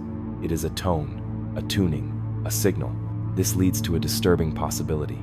What if the Black Forest ritual was not commemorative, but functional? What if those 13 hooded figures were not merely honoring an ancient symbol, but activating it? If the sigil is indeed a device, and if that device responds to sound and alignment, then such rituals might not be symbolic at all. They might be keys. The open scholarly debate hinges on this interpretation. Some researchers argue that the 1894 account is unreliable, dreamlike, and anecdotal. However, the pendant Clausen recovered has been verified. It exists. It was analyzed in 1974 by a metallurgical laboratory in Munich. The alloy defied classification, containing trace amounts of iridium and antimony in ratios uncharacteristic of European metallurgy. Its engraving was microscopic, laser-precise, and its central indentation, almost imperceptible, matched the recess found at the core of the sigil itself. Yet, no public institution currently holds the pendant. It vanished from the archive in 1981. All that remains is a black and white photograph tucked in a drawer at the Technical University of Berlin, with a handwritten caption, "Uncatalogued sample, echo artifact." That word again, echo, silence, resonance. It recalls the chant from Freiburg, the wheel turned alone, the mirror that did not reflect, the angelic seal that bound the heavens in stillness. Everything eventually circles back. The figures in the Black Forest might have been initiates or inheritors of the Charter of the 13. If so, their presence in 1894 suggests a chilling implication. The countdown had already commenced. Preparations were underway, not in churches or temples, but secretly within the forest, by those who remembered what others had forgotten. The connection, quiet but deliberate, brings us to the recurring motif of activation. The sigil, the mirror, the chant, the sound, the number, 13, alignment, silence, Saturn. Each element layered like concentric rings, not disparate, but resonant. And here is the most unsettling thought. Clausen described the figures as circling the stone in silence, yet he heard sound. He wrote, "There were no mouths, only the note." This leads one to ponder who or what was producing the sound. For if the sigil responds to harmonic triggers, perhaps it does not require human initiation. Perhaps it merely requires human presence, at the opportune moment, in the correct location, to listen. Their roles are absent from official records. They held no lands, wore no insignia of rank, and participated in none of the Order's public campaigns. Their names, if ever recorded, have been lost to history. Yet traces persist, in slips of parchment, fleeting references in trial records, and the margins of forgotten letters. They are the individuals the records omit, but whom rumors refuse to release, the Watchers. In 1312, Frater Gio, a minor Templar scribe imprisoned in Avignon, underwent interrogation over several days. Most of his responses consisted of mundane denials, evasions, and attempts at theological justification. However, near the conclusion of the transcript, just before the session abruptly ended, he made a cryptic statement. The Watchers are gone to the hills. The last light is theirs. No follow-up question was recorded. No clarification sought. The following day, Guillot was discovered deceased in his cell. Suicide, it was declared.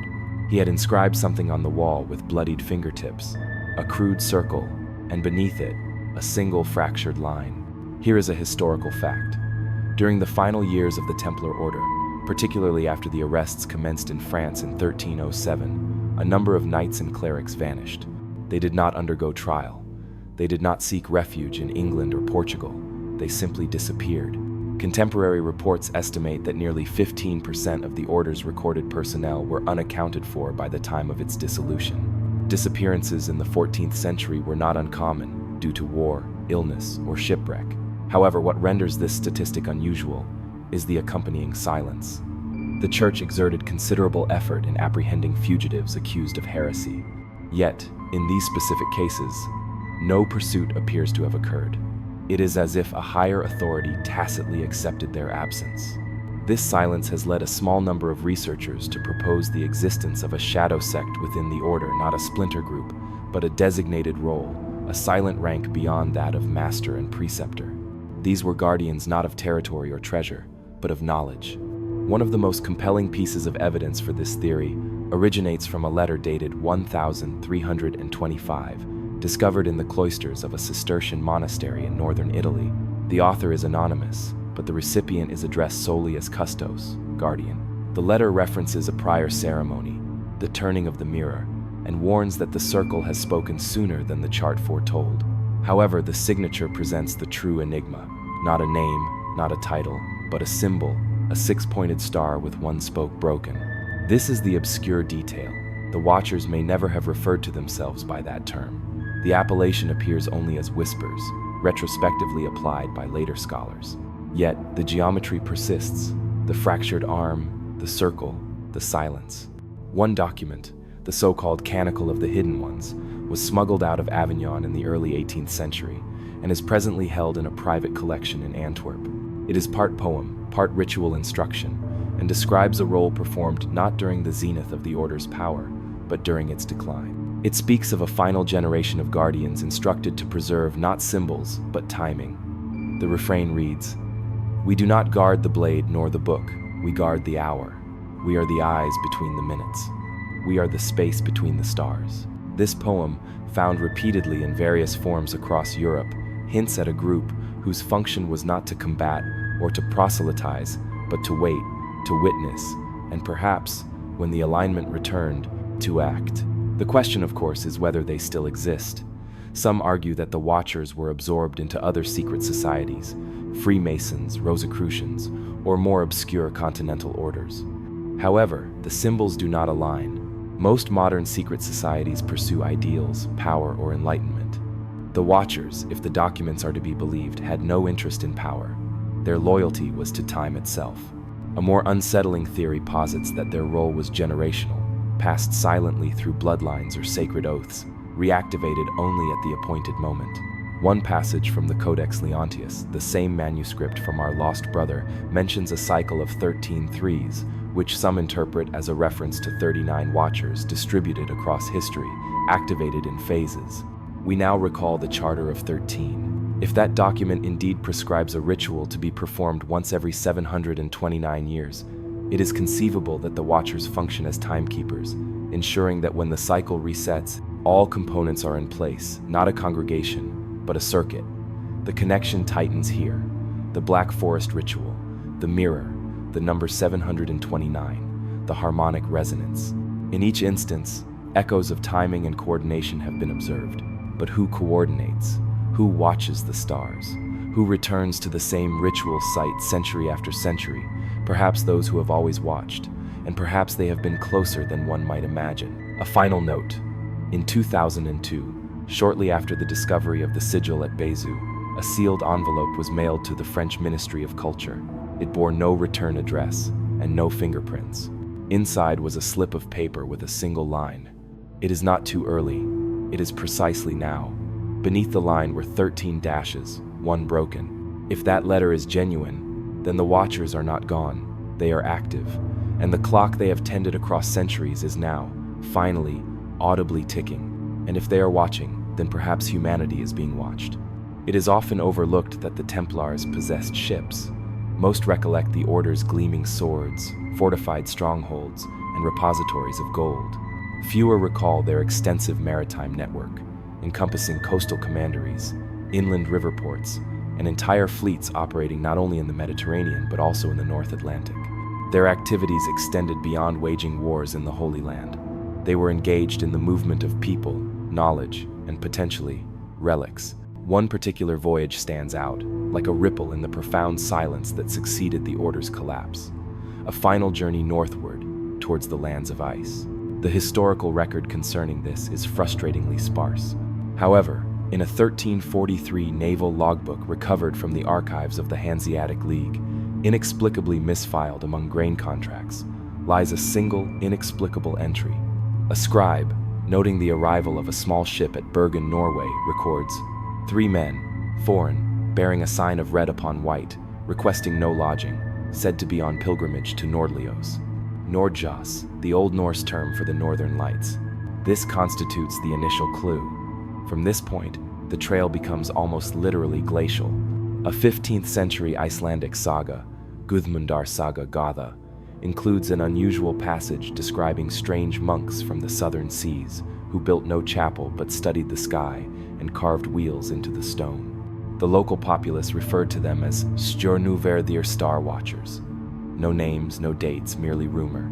However, in 2009, during construction near the Snæfellsnes Peninsula, a region long associated with volcanic energy and mythic pilgrimage, archaeologists unearthed a stone slab buried face down beneath a collapsed lava shelf. It bore no runes, no Viking symbology, but carved into its face was a perfect circle with radial lines, 6 arms, 1 truncated, the distinctive Templar geometry. The slab is now housed in the National Museum of Iceland. Its existence has been publicly acknowledged, though its design has not. Officially, it is catalogued as medieval cosmographic unknown. Unofficially, it has become the focal point of one of the most obscure theories in the Sigil mystery, that the Templars, in their final days, established an astronomical observatory in Iceland, not for worship, but for alignment. Let us delve into this. During the 13th and 14th centuries, Iceland was not the frozen backwater often imagined. Monasteries flourished, and the clarity of its night sky was unparalleled. Crucially, the North Pole's axial precession was beginning to shift into its current orientation, rendering this latitude uniquely suited for tracking long-cycle celestial events. Recalling the number 729, the countdown encoded in the sigil, it is clear this is not a human scale of time. It is stellar time, and to measure stellar time accurately, one requires the appropriate vantage point. This is a historical fact. In the early 14th century, a set of astronomical texts arrived in Iceland from undisclosed sources. These manuscripts, written in Latin, employed terminology inconsistent with Islamic astronomy, Greek scholarship, or even early Western observations. One of them includes diagrams depicting Saturn's synodic cycle plotted across 8 centuries. It also features a star chart annotated in a cipher that, when rotated through a Caesar shift of 13 characters, spells out the word sigillum seal. The obscure detail here is a footnote, inscribed in a different hand centuries later. It reads, "This map is not for navigation, it is for preparation." Thus, the question arises, what were they preparing for? This is where the connection becomes unavoidable. The mirror, the chant, the watchers, the number of the end, each thread hints at a timing mechanism, an event tied to a specific celestial rhythm. If this is the case, the Templars would have required a location to monitor that rhythm somewhere isolated, stable, and dark. Iceland perfectly fits this description. Now, consider this. A map known as the Carta Marina, published in 1539 by Olaus Magnus, depicts the North Atlantic in meticulous detail. Yet, near the western coast of Iceland, a tiny, unlabeled island is shown bearing only an image, a wheel. No settlement, no animals, no ships, simply a wheel. This map was suppressed shortly after its printing, and copies are rare. However, that image has perplexed cartographers for centuries. Some identify it as an emblem of a whirlpool, others a printing error. Yet, when overlaid with modern star maps, the wheel's position aligns with the rising point of Virgo during the 2039 alignment, at that latitude, on that specific date. Coincidence? Possibly. However, in this narrative, coincidences tend to accumulate like frost on ancient stone. The open question remains, what became of this northern outpost? If the Templars indeed constructed a star-watching sanctuary in Iceland, why has it left so few traces? A controversial theory, circulated quietly among certain esoteric historians, suggests that the site still exists, that it was abandoned, not destroyed, sealed, and is now waiting. Furthermore, its location is purportedly encoded into the sigil itself, using longitude expressed as celestial arc minutes rather than degrees. Dr. John Torvik, one such researcher, believes these coordinates indicate a cavern beneath the Snæfellsjökull volcano. He claims to have discovered seismic irregularities consistent with a man-made structure. He has applied for excavation permits 6 times. All 6 applications have been denied. Icelandic authorities cite environmental protection concerns. However, in 2017, a classified report leaked to a Swedish journalist revealed that the site had been designated culturally sensitive due to foreign heritage claims. It did not specify which foreign heritage. Torvik's latest appeal, filed in 2023, has, as of this writing, not been denied. The implication lingers. The Templars, it is now suspected, did more than merely safeguard the sigil. They mapped it, tracked it, and aligned with it. Their final voyage was not towards conquest. It was towards calculation. And what they constructed in the frozen north may not have been a refuge, but a trigger. For Iceland does not merely lie at the edge of the world, it lies at the edge of time. They were not merely accused of heresy, they were accused of listening. Among the extensive list of charges levied against the Knights Templar in the early 14th century, idolatry, blasphemy, secret rituals, one stands out, not for its theatricality, but for its quiet absurdity. Several accused knights were said to have studied the movements of the heavens with tools of forbidden proportion. This was not astrology, nor astronomy, but geometry, sacred geometry. At the time, this constituted less a scientific charge and more a spiritual crime. Geometry was deemed sacred only when applied to the construction of cathedrals or the calculation of feast days. However, when employed to map the sky, or, more dangerously, to predict its movements, it trespassed into territory the Church considered hazardous, presumptuous, and subversive. For what if the heavens were not divine chaos? What if they were patterned? This is the historical fact. By the mid-13th century, the Templars had amassed a discreetly growing collection of mathematical manuscripts. These included translated copies of Euclid, Arabic texts from Al-Andalus, and geometric treatises smuggled from Byzantium. Most were housed in commanderies far from Rome's oversight, particularly in Portugal and southern France. However, one scroll, known only as Spira Obscura, has become central to understanding why the Church may have feared the Templars even more than it publicly indicated. The scroll, recovered in 1906 from the ruins of a Templar outpost near Tomar, Portugal, contains diagrams resembling nested circles, spirals, and intersecting arcs. Yet, when processed through modern modeling software, these images resolve into a type of harmonic map, consistent with orbital resonance patterns between Earth, Mars, and Saturn over multi-century intervals.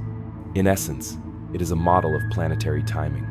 Now, here is the obscure detail that renders this scroll impossible to dismiss. In one corner, scratched in a slightly different ink, is a peculiar Latin phrase, Audivimus spas fractus loqui in silentio. We heard the broken spheres speak in silence. This is nearly identical to language found in the seal of the angelic war chant, and, again, in the Leontius manuscript, the concept of broken celestial music, of disrupted harmony. This brings us to the so-called music of the spheres. In medieval cosmology, particularly within Neoplatonic and early Christian traditions, it was believed that the movements of the planets generated a form of divine music, not audibly perceived, but genuinely present a harmony of orbits, a metaphysical symphony. But the Templars, it appears, believed this music had altered, that a note had ceased.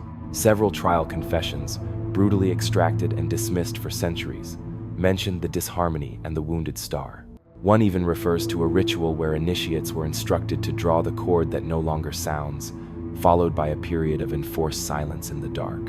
What were they perceiving? Or, more precisely, what were they no longer perceiving? Let us return to the sigil. Its geometry, its broken sixth arm, its radial balance is recognized as more than symbolic. When digitally modeled, the sigil generates an imperfect harmonic field. It resonates discordantly. This is not a metaphor. When laser scanned and processed through frequency analysis software, the sigil's shape generates overtones inconsistent with balanced radial forms. It does not resonate properly. Yet, this flawed resonance precisely matches the pattern described in Spira Obscura, a field warped along a Saturnine arc. Saturn, once again, always Saturn. The connection is inevitable. From the mirror's darkened surface to the silent chant to the Icelandic observatory, everything points to a celestial structure that has been damaged, misaligned. And if one credits the Templars and their mysterious watchers, that misalignment is not metaphorical, it is mechanical. This leads to the open question scholars rarely voice. What if the music of the spheres was not merely a poetic concept? What if it was actual, not a sound, but a force, a synchronization, a system of cosmic ratios that maintain time, matter, and perception in alignment? And what if that system is fracturing? Viewed through this lens, the sigil becomes more than a warning. It transforms into a diagnostic tool, a device constructed not to protect or summon, but to measure, and perhaps, at the appropriate time, to respond. There is one additional layer. In a lesser-known appendix to the Templar interrogation records compiled in 1311, a scribe notes a phrase uttered by a dying knight. He had been burned at the stake in Toulouse, and as the flames consumed his robe, he screamed, "The sixth arm fell, the wheel cracked, the song is dead." 3 sentences, disconnected, or a confession far deeper than theology. Thus the question arises: if the sigil marks a future moment when celestial harmony will fracture, when the silent music of the universe stutters, what then transpires? What happens when the spheres no longer sing? Some believe this moment is not catastrophic but evolutionary, a cosmic shift in perception, a new age, as mystics might term it. Others fear a collapse that the very fabric of time, held together by resonant forces beyond human comprehension, might ripple or rupture. And then there are those who insist the sigil does not merely observe, it compensates. That when the harmonic breach occurs, the sigil performs an action, corrects, initiates, or concludes. For heresy, as defined by the Church, was never solely about belief.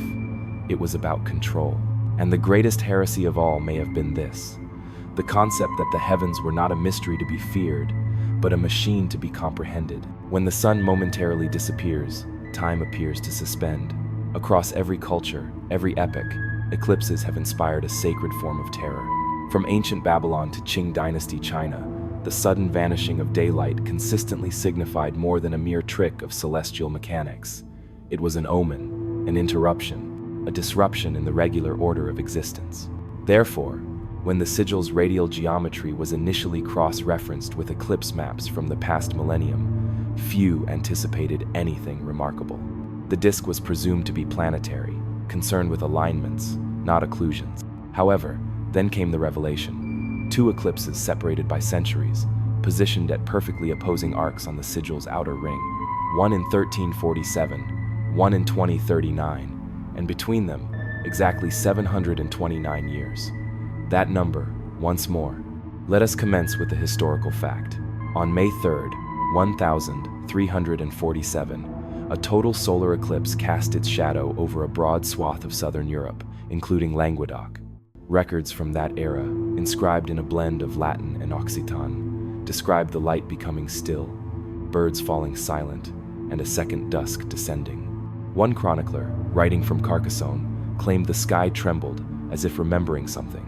Later that same year, the Black Death commenced its catastrophic spread across Europe. Now, fast forward. On July 23rd, 2039, a total solar eclipse will again traverse Europe, this time cutting diagonally across the continent, casting a shadow over parts of Spain, southern France, and northern Italy.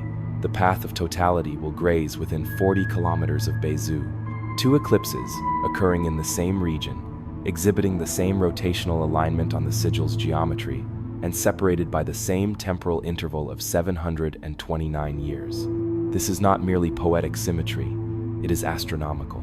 The obscure detail here is the Saros cycle, a period of approximately 18 years, 11 days, and 8 hours, after which eclipses recur in a similar pattern. The 2 eclipses in 1347 and 2039 do not fall within the same Saros cycle. They are separated by over 40 Saros generations. This renders their alignment not predictable, but unique. Yet, the sigil encodes both. Dr. Jian Mai, an astrophysicist at the University of Leiden, conducted a modeling experiment in 2016. Utilizing precise eclipse path data from NASA and advanced simulation tools, she overlaid the Bézieux sigil onto a polar projection of Earth's eclipse map. The results were startling. The broken arm of the sigil, the same fracture traced across chants, ciphers, and celestial schematics aligned within half a degree of both eclipse path's center lines. Mai did not publish her findings in a mainstream journal, citing academic pressures. However, in a private interview, she stated, "It is either deliberate or impossible." This leads to a chilling possibility.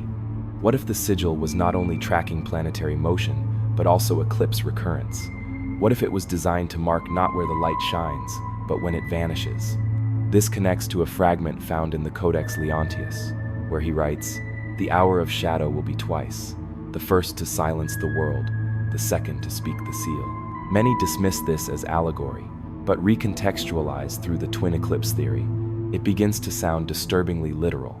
The first eclipse, in 1347, preceded an apocalyptic event, not a prophecy, but a plague, a restructuring of civilization. The second eclipse, in 2039, has yet to occur, and the question lingers: will it herald another profound turning point? The connection here is unavoidable. The number of the end, 729 years. The seal of the angelic war, silence descending. The mirror, the chant, the star watchers in Iceland, all observing not merely for light but for the fracture in its rhythm. And here is where it becomes even stranger. A medieval astronomical codex, housed in the Bodleian Library and rarely viewed outside of private requests, includes an anonymous marginalia note written beside a solar diagram. It reads, "Let the dark kiss come twice before the circle breaks. Then shall the last key hum again." That sound motif, that low vibration, that idea that the sigil awaits a precise moment when the light disappears, when the hum returns, when something opens. Now, for the open scholarly debate. Are these eclipse alignments intentional, or are they the result of pareidolia perceiving patterns where none exist? Duquesne's work on resonance suggests otherwise. His modeling demonstrates that the sigil's geometry, when viewed as a harmonic device, reacts most intensely to simulated solar occlusion at the same angular tilt as the eclipse paths. This is not merely visual metaphor, it is interference. The sigil's intrinsic resonance, that subtle, inaudible frequency, destabilizes when subjected to eclipse-modeled light fluctuation. In simpler terms, it responds when the sun vanishes. This has given rise to considerable speculation that the sigil might have been designed to perform an action at the moment of an eclipse to activate, emit, or initiate. But what would it initiate? Theories range from spiritual awakening to catastrophic collapse to the revelation of hidden perception. One group, operating under the name Chronostellum, believes the twin eclipses represent a gateway, a cosmic hourglass flipped once in 1347 and poised to be turned again in 2039. They have created simulations predicting gravitational anomalies, electromagnetic field disturbances, and even shifts in human brainwave activity coinciding with eclipse conditions. All speculative, all denied by mainstream science, but none disproven. Therefore, the thought that has subtly underpinned every aspect of this investigation must now be confronted. What if the Templars foresaw this? What if they possessed this knowledge? Not in vague prophetic language, but in precise measurements, in astronomy, in long-forgotten models inherited from older, more obscure traditions, perhaps from Egyptian star priests or Babylonian mathematicians, or even earlier civilizations. And what if the sigil is not a mere memory of those predictions, but the instrument of their fulfillment? 2 eclipses, 2 silences, 1 last seal, and the light between them diminishing. It was composed of iron, not gold-heavy, dull, and unornamented, save for the same symbol observed carved in stone, etched in metal, whispered in chants, and encoded in cipher, a cross with 6 arms, the lowest one fractured. In 1623, an English nobleman struck it with a hammer. This account originates from the private journals of Sir Lionel Ashcombe, a lesser-known antiquarian and member of Parliament, whose interests leaned more towards esoteric curiosities than statecraft. Among his extensive collections, animal skulls, alchemical folios, fragments of Roman coins, one item remained secured in a cedar box for over a decade. A ring, too large for comfortable wear, discovered in the ruins of a chapel on the Ashcombe estate in Northumberland.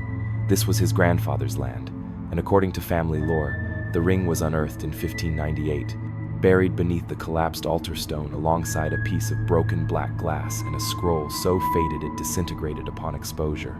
But the ring persisted. Lionel's notes describe it with an intensity bordering on obsession, not a thing of beauty, but of purpose. A wheel malformed. The 6th break unsettles me. He sketched it dozens of times, consistently fixating on the broken arm, its deliberate appearance, as though it had been struck or perhaps designed in that manner. This is a historical fact. In the early 17th century, England experienced a brief but intense resurgence of interest in forbidden knowledge.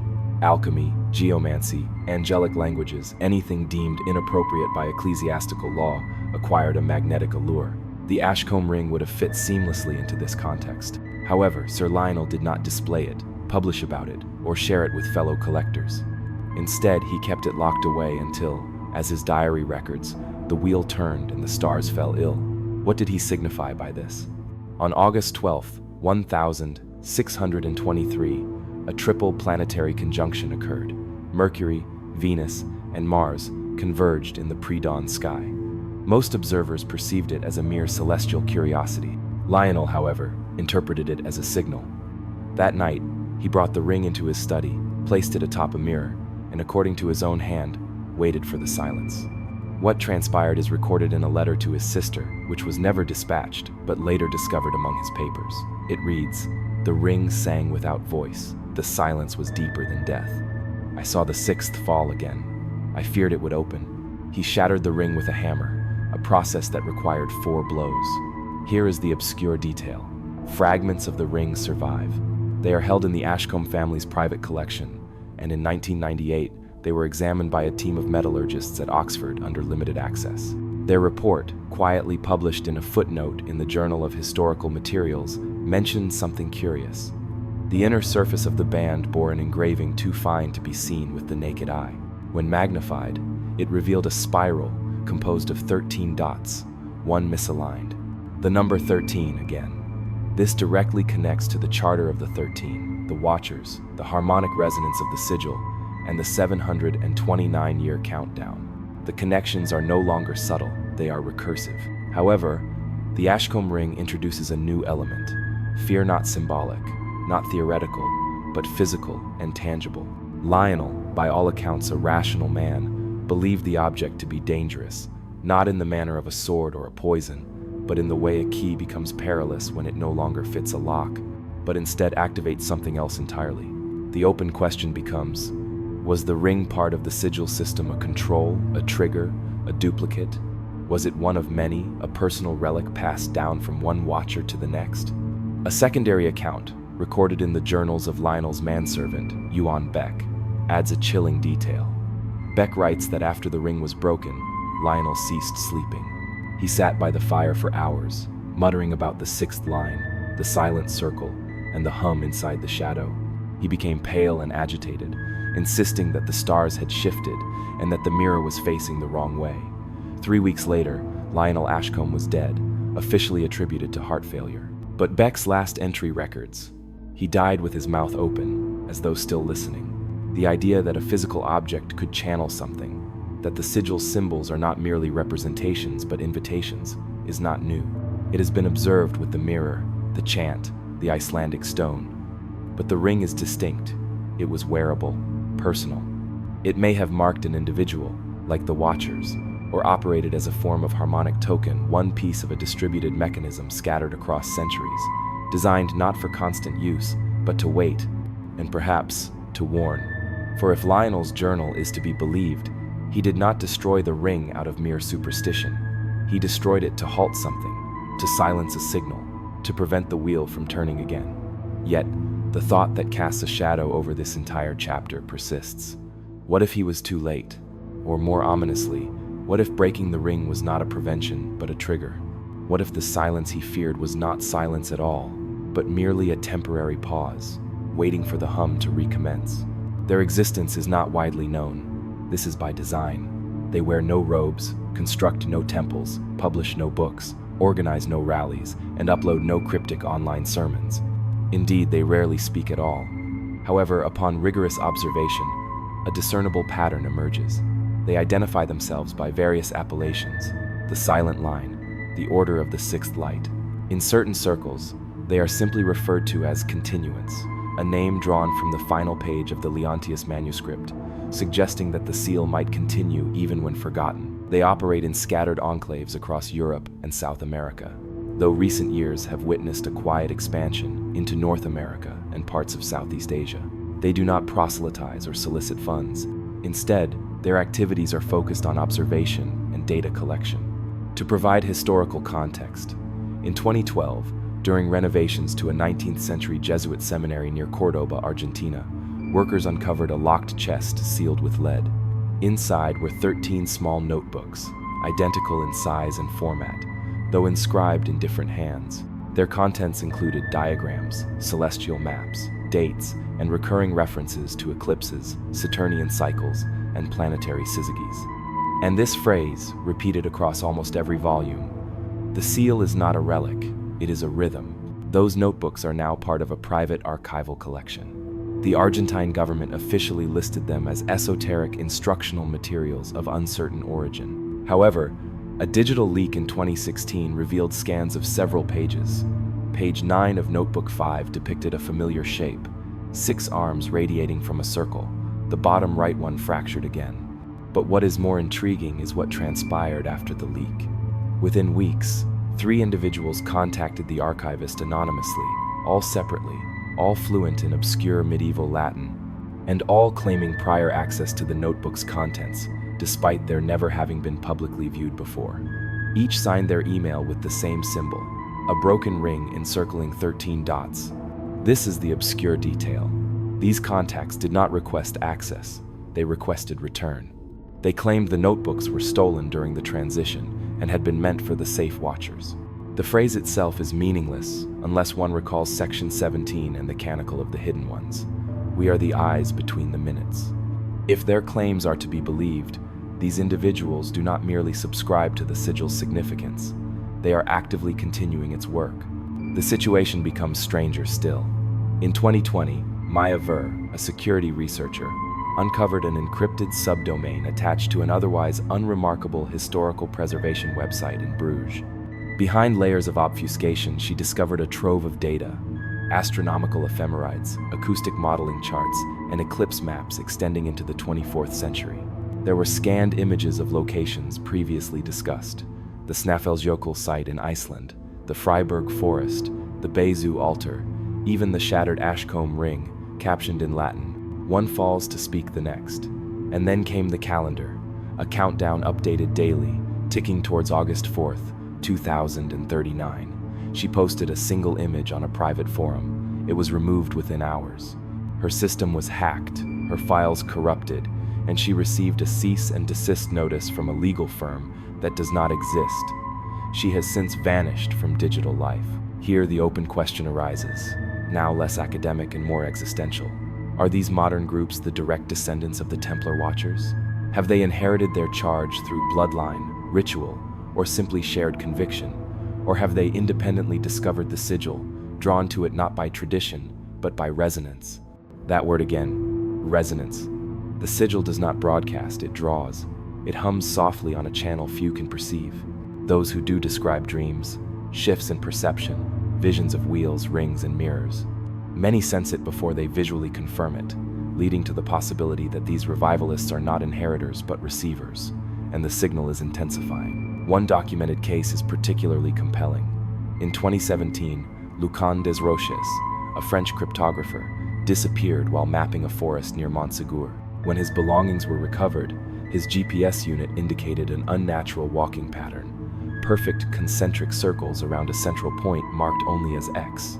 Beneath that X, searchers found nothing, but faintly etched into the bark of a nearby tree was the 6-armed sigil. Des Roches was later found unharmed 30 kilometers away. He had no memory of walking, but when shown a photograph of the sigil, he wept. A connection here is unavoidable. The Black Forest ritual, the mirrored chant, the Watchers in Iceland, the count of 13 all functioning as discrete circuits in a system of belief or perception centuries in the making. But now that system is stirring, not within temples, not within books, but within people, within minds, in motion. There is a final quiet theory whispered by those who have dedicated their lives to studying the sigil, that the revivalists are not organizing due to the sigil's rediscovery. They are organizing because the sigil is almost ready, as if it is more than metal, more than symbol. As if, with each echo of alignment, it draws its keepers to itself not by voice, but by rhythm, by design, by the hum that slowly recommences.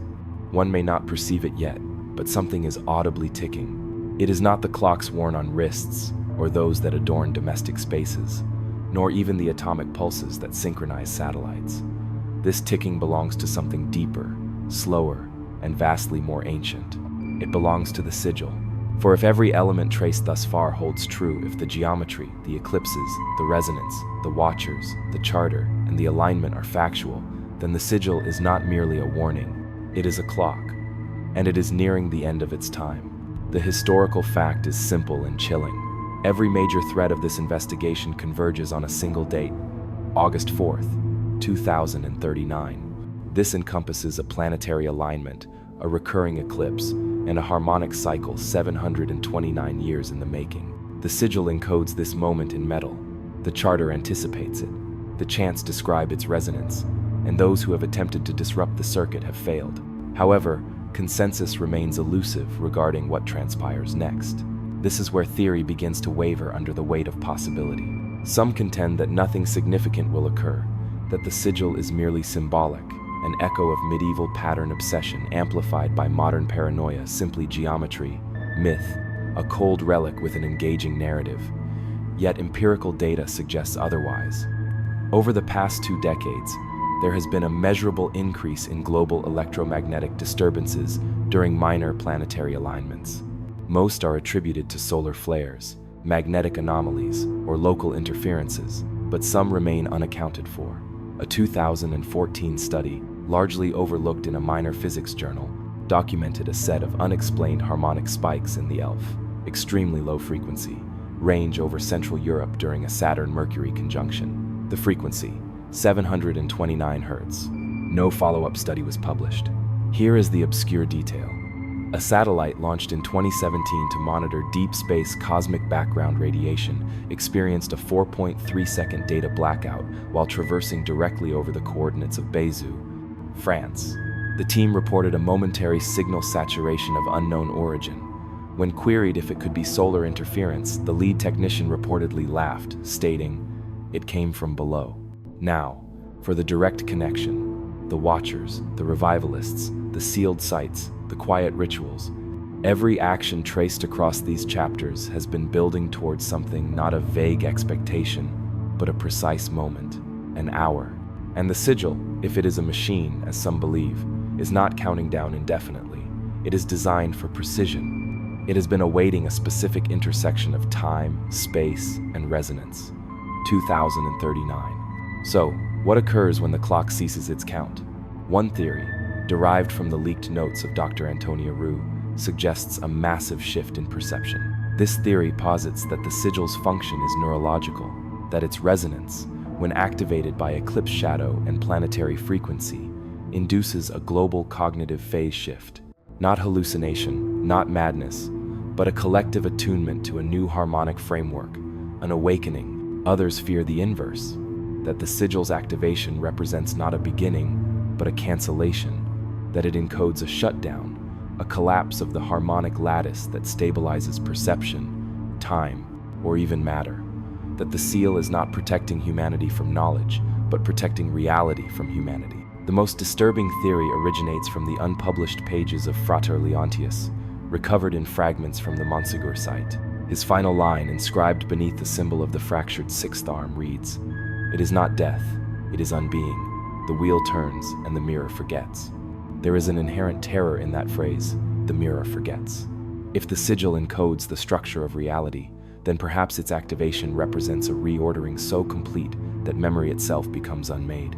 Imagine a moment in which time resets not backward, not forward, but sideways, where the alignment triggers a harmonic reboot, where the Watchers are not preparing for apocalypse, but for reinitialization, a system update, but of what? The open question is no longer what is the sigil. That has been addressed. The sigil is a device. It measures, it resonates, it remembers. The true question now is what transpires when it remembers everything at once, and who or what will be observing when it does. For when the clock stops, it does not merely mark the cessation of waiting. It marks the commencement of whatever follows, and the sky, turning slowly above, does not inquire whether humanity is prepared. It simply waits. The journey has extended across 13 centuries, through dust-choked vaults and forgotten chants, across eclipse paths and icy ridges, and through broken rings. Now, at the precipice of understanding, the most critical question must be posed. What was the sigil's ultimate purpose? Not its meaning, nor its symbolism, but its intended function. For one truth has emerged from the surrounding enigma: the sigil is not inert. Its patterns, alignments, and harmonic structures are not the product of random medieval obsession. They are purposeful, consistent, precise, and they are converging. Thus, The prevailing theory is presented, the one that interweaves every fragment. The sigil is not a relic, it is a trigger, not for warfare, nor for destruction, but for activation. Let the threads be drawn taut, the fractured sixth arm echoing across carvings, ciphers, rings, and rites. The countdown of 729 years recited in chants, encoded in planetary cycles, the watchers who vanished, the revivalists who returned, the mirror that does not reflect, the clock that does not audibly tick, and the hum, the inescapable, inaudible vibration that recurs in every document, testimony, and dream. Plainly stated, the sigil was not created to inform, it was made to perform an action, and that action is imminent. The historical fact anchors this entire endeavor. Every major thread of this investigation converges on the final century of the Templars. Their cryptic rituals, geographic expansion, and sudden dissolution point not towards the accumulation of power or the protection of treasure, but towards the management of time of knowledge so perilous that it could not be stored in libraries or articulated in words. It had to be locked within recurrence, ritual, and geometry. The mechanism is clear. The sigil's outer ring encodes planetary resonance. Its broken arm tracks eclipse symmetry. Its harmonic frequency collapses at 729 Hz, the same frequency projected across the 2039 celestial alignment. Duquesne's modeling, Roux's cipher translation, and the Icelandic Observatory's seismic map all corroborate this.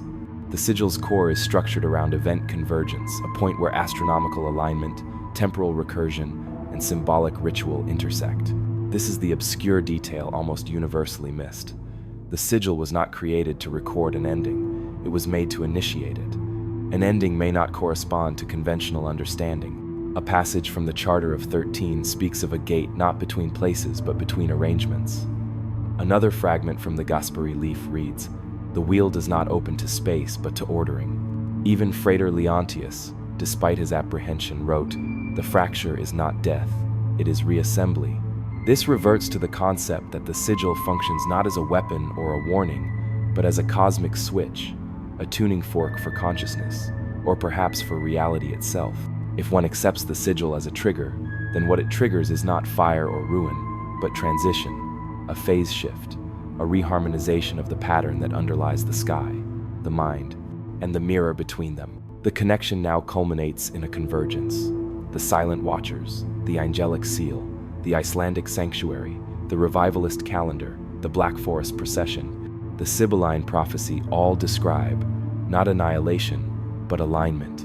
They all speak of the moment when the mirror turns. The open question, one that remains unanswerable, is what lies beyond that threshold. Is it illumination or erasure, evolution or silence? There is no consensus, there is only recurrence. Echoes reverberate through architecture, through chant, through stone and metal and dreams.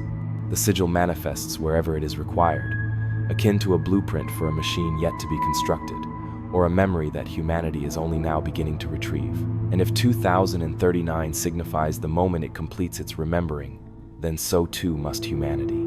For that is its intrinsic purpose, to transcend time, to synchronize the human mind with something older, vaster, and incomparably quiescent. And now, the stars approach their designated angles. The hum beneath the silence intensifies, and the sixth arm, still broken, still waiting, aligns once more with the shadow that darkens the sky. This is not a symbol, it is a signal, and the time is almost at hand. The culmination will not manifest as fire, blood, or trumpet-blown judgment beneath a fractured sky. That has never been the essence of this phenomenon. The end of an age is not synonymous with the end of the world. It signifies the cessation of the rhythm that has maintained the world's equilibrium, the final exhalation before the subsequent inhalation begins. And if the sigil speaks truthfully, if the hum traced across centuries is authentic, then that breath is now being drawn. What transpires next may appear as nothing at all. It may arrive as stillness, a moment when the air feels subtly altered, where birds pause mid-flight, where a mirror for a singular second fails to reflect, where Saturn crests the shoulder of Virgo, and the hum finally becomes perceptible, not loud, merely undeniable. What the Templars feared, what they preserved, was not chaos, it was clarity. For when the sigil activates, whether through resonance, ritual, or cosmic clockwork, it does not destroy. It reveals the silence. It is not absence, it is invitation. And that invitation, centuries in its making, may offer more than mere revelation. It may demand something, a choice, a shift, a comprehension of time, not as a linear progression, but as a wheel, as harmony, as a forgotten melody. Perhaps the age that concludes in 2039 is not humanity's. Perhaps it is theirs, the watchers, the builders, those who waited not for human action, but for human perception. For nothing endures indefinitely, not even silence. And when the sigil emits its final tone, what echoes back may define the very nature of future existence. Therefore, one may now find repose. The signs have been observed, the silence heard. One has stood beneath the stars and perceived the ancient geometry pressing inward like breath held too long. Release it, permit the wheels to turn. And when the light bends anomalously across the sky, when the hour decelerates and the shadow extends slightly longer than it should, fear not. The age is concluding, human presence remains, and the stars, slowly, remember, allow all to dissipate. The maps, the echoes, the whispering stone, let them drift like leaves upon water, receding beyond reach. The sigil revolves, but pursuit is no longer necessary. Its form has been perceived, its pull felt, its quiet question heard, hidden across centuries. And now, it can rest, as can one. Exhale, allow the final circle to close. Permit the mirror to forget, let the silence return, not as loss, but as rhythm. One is no longer a seeker, one is part of the hum.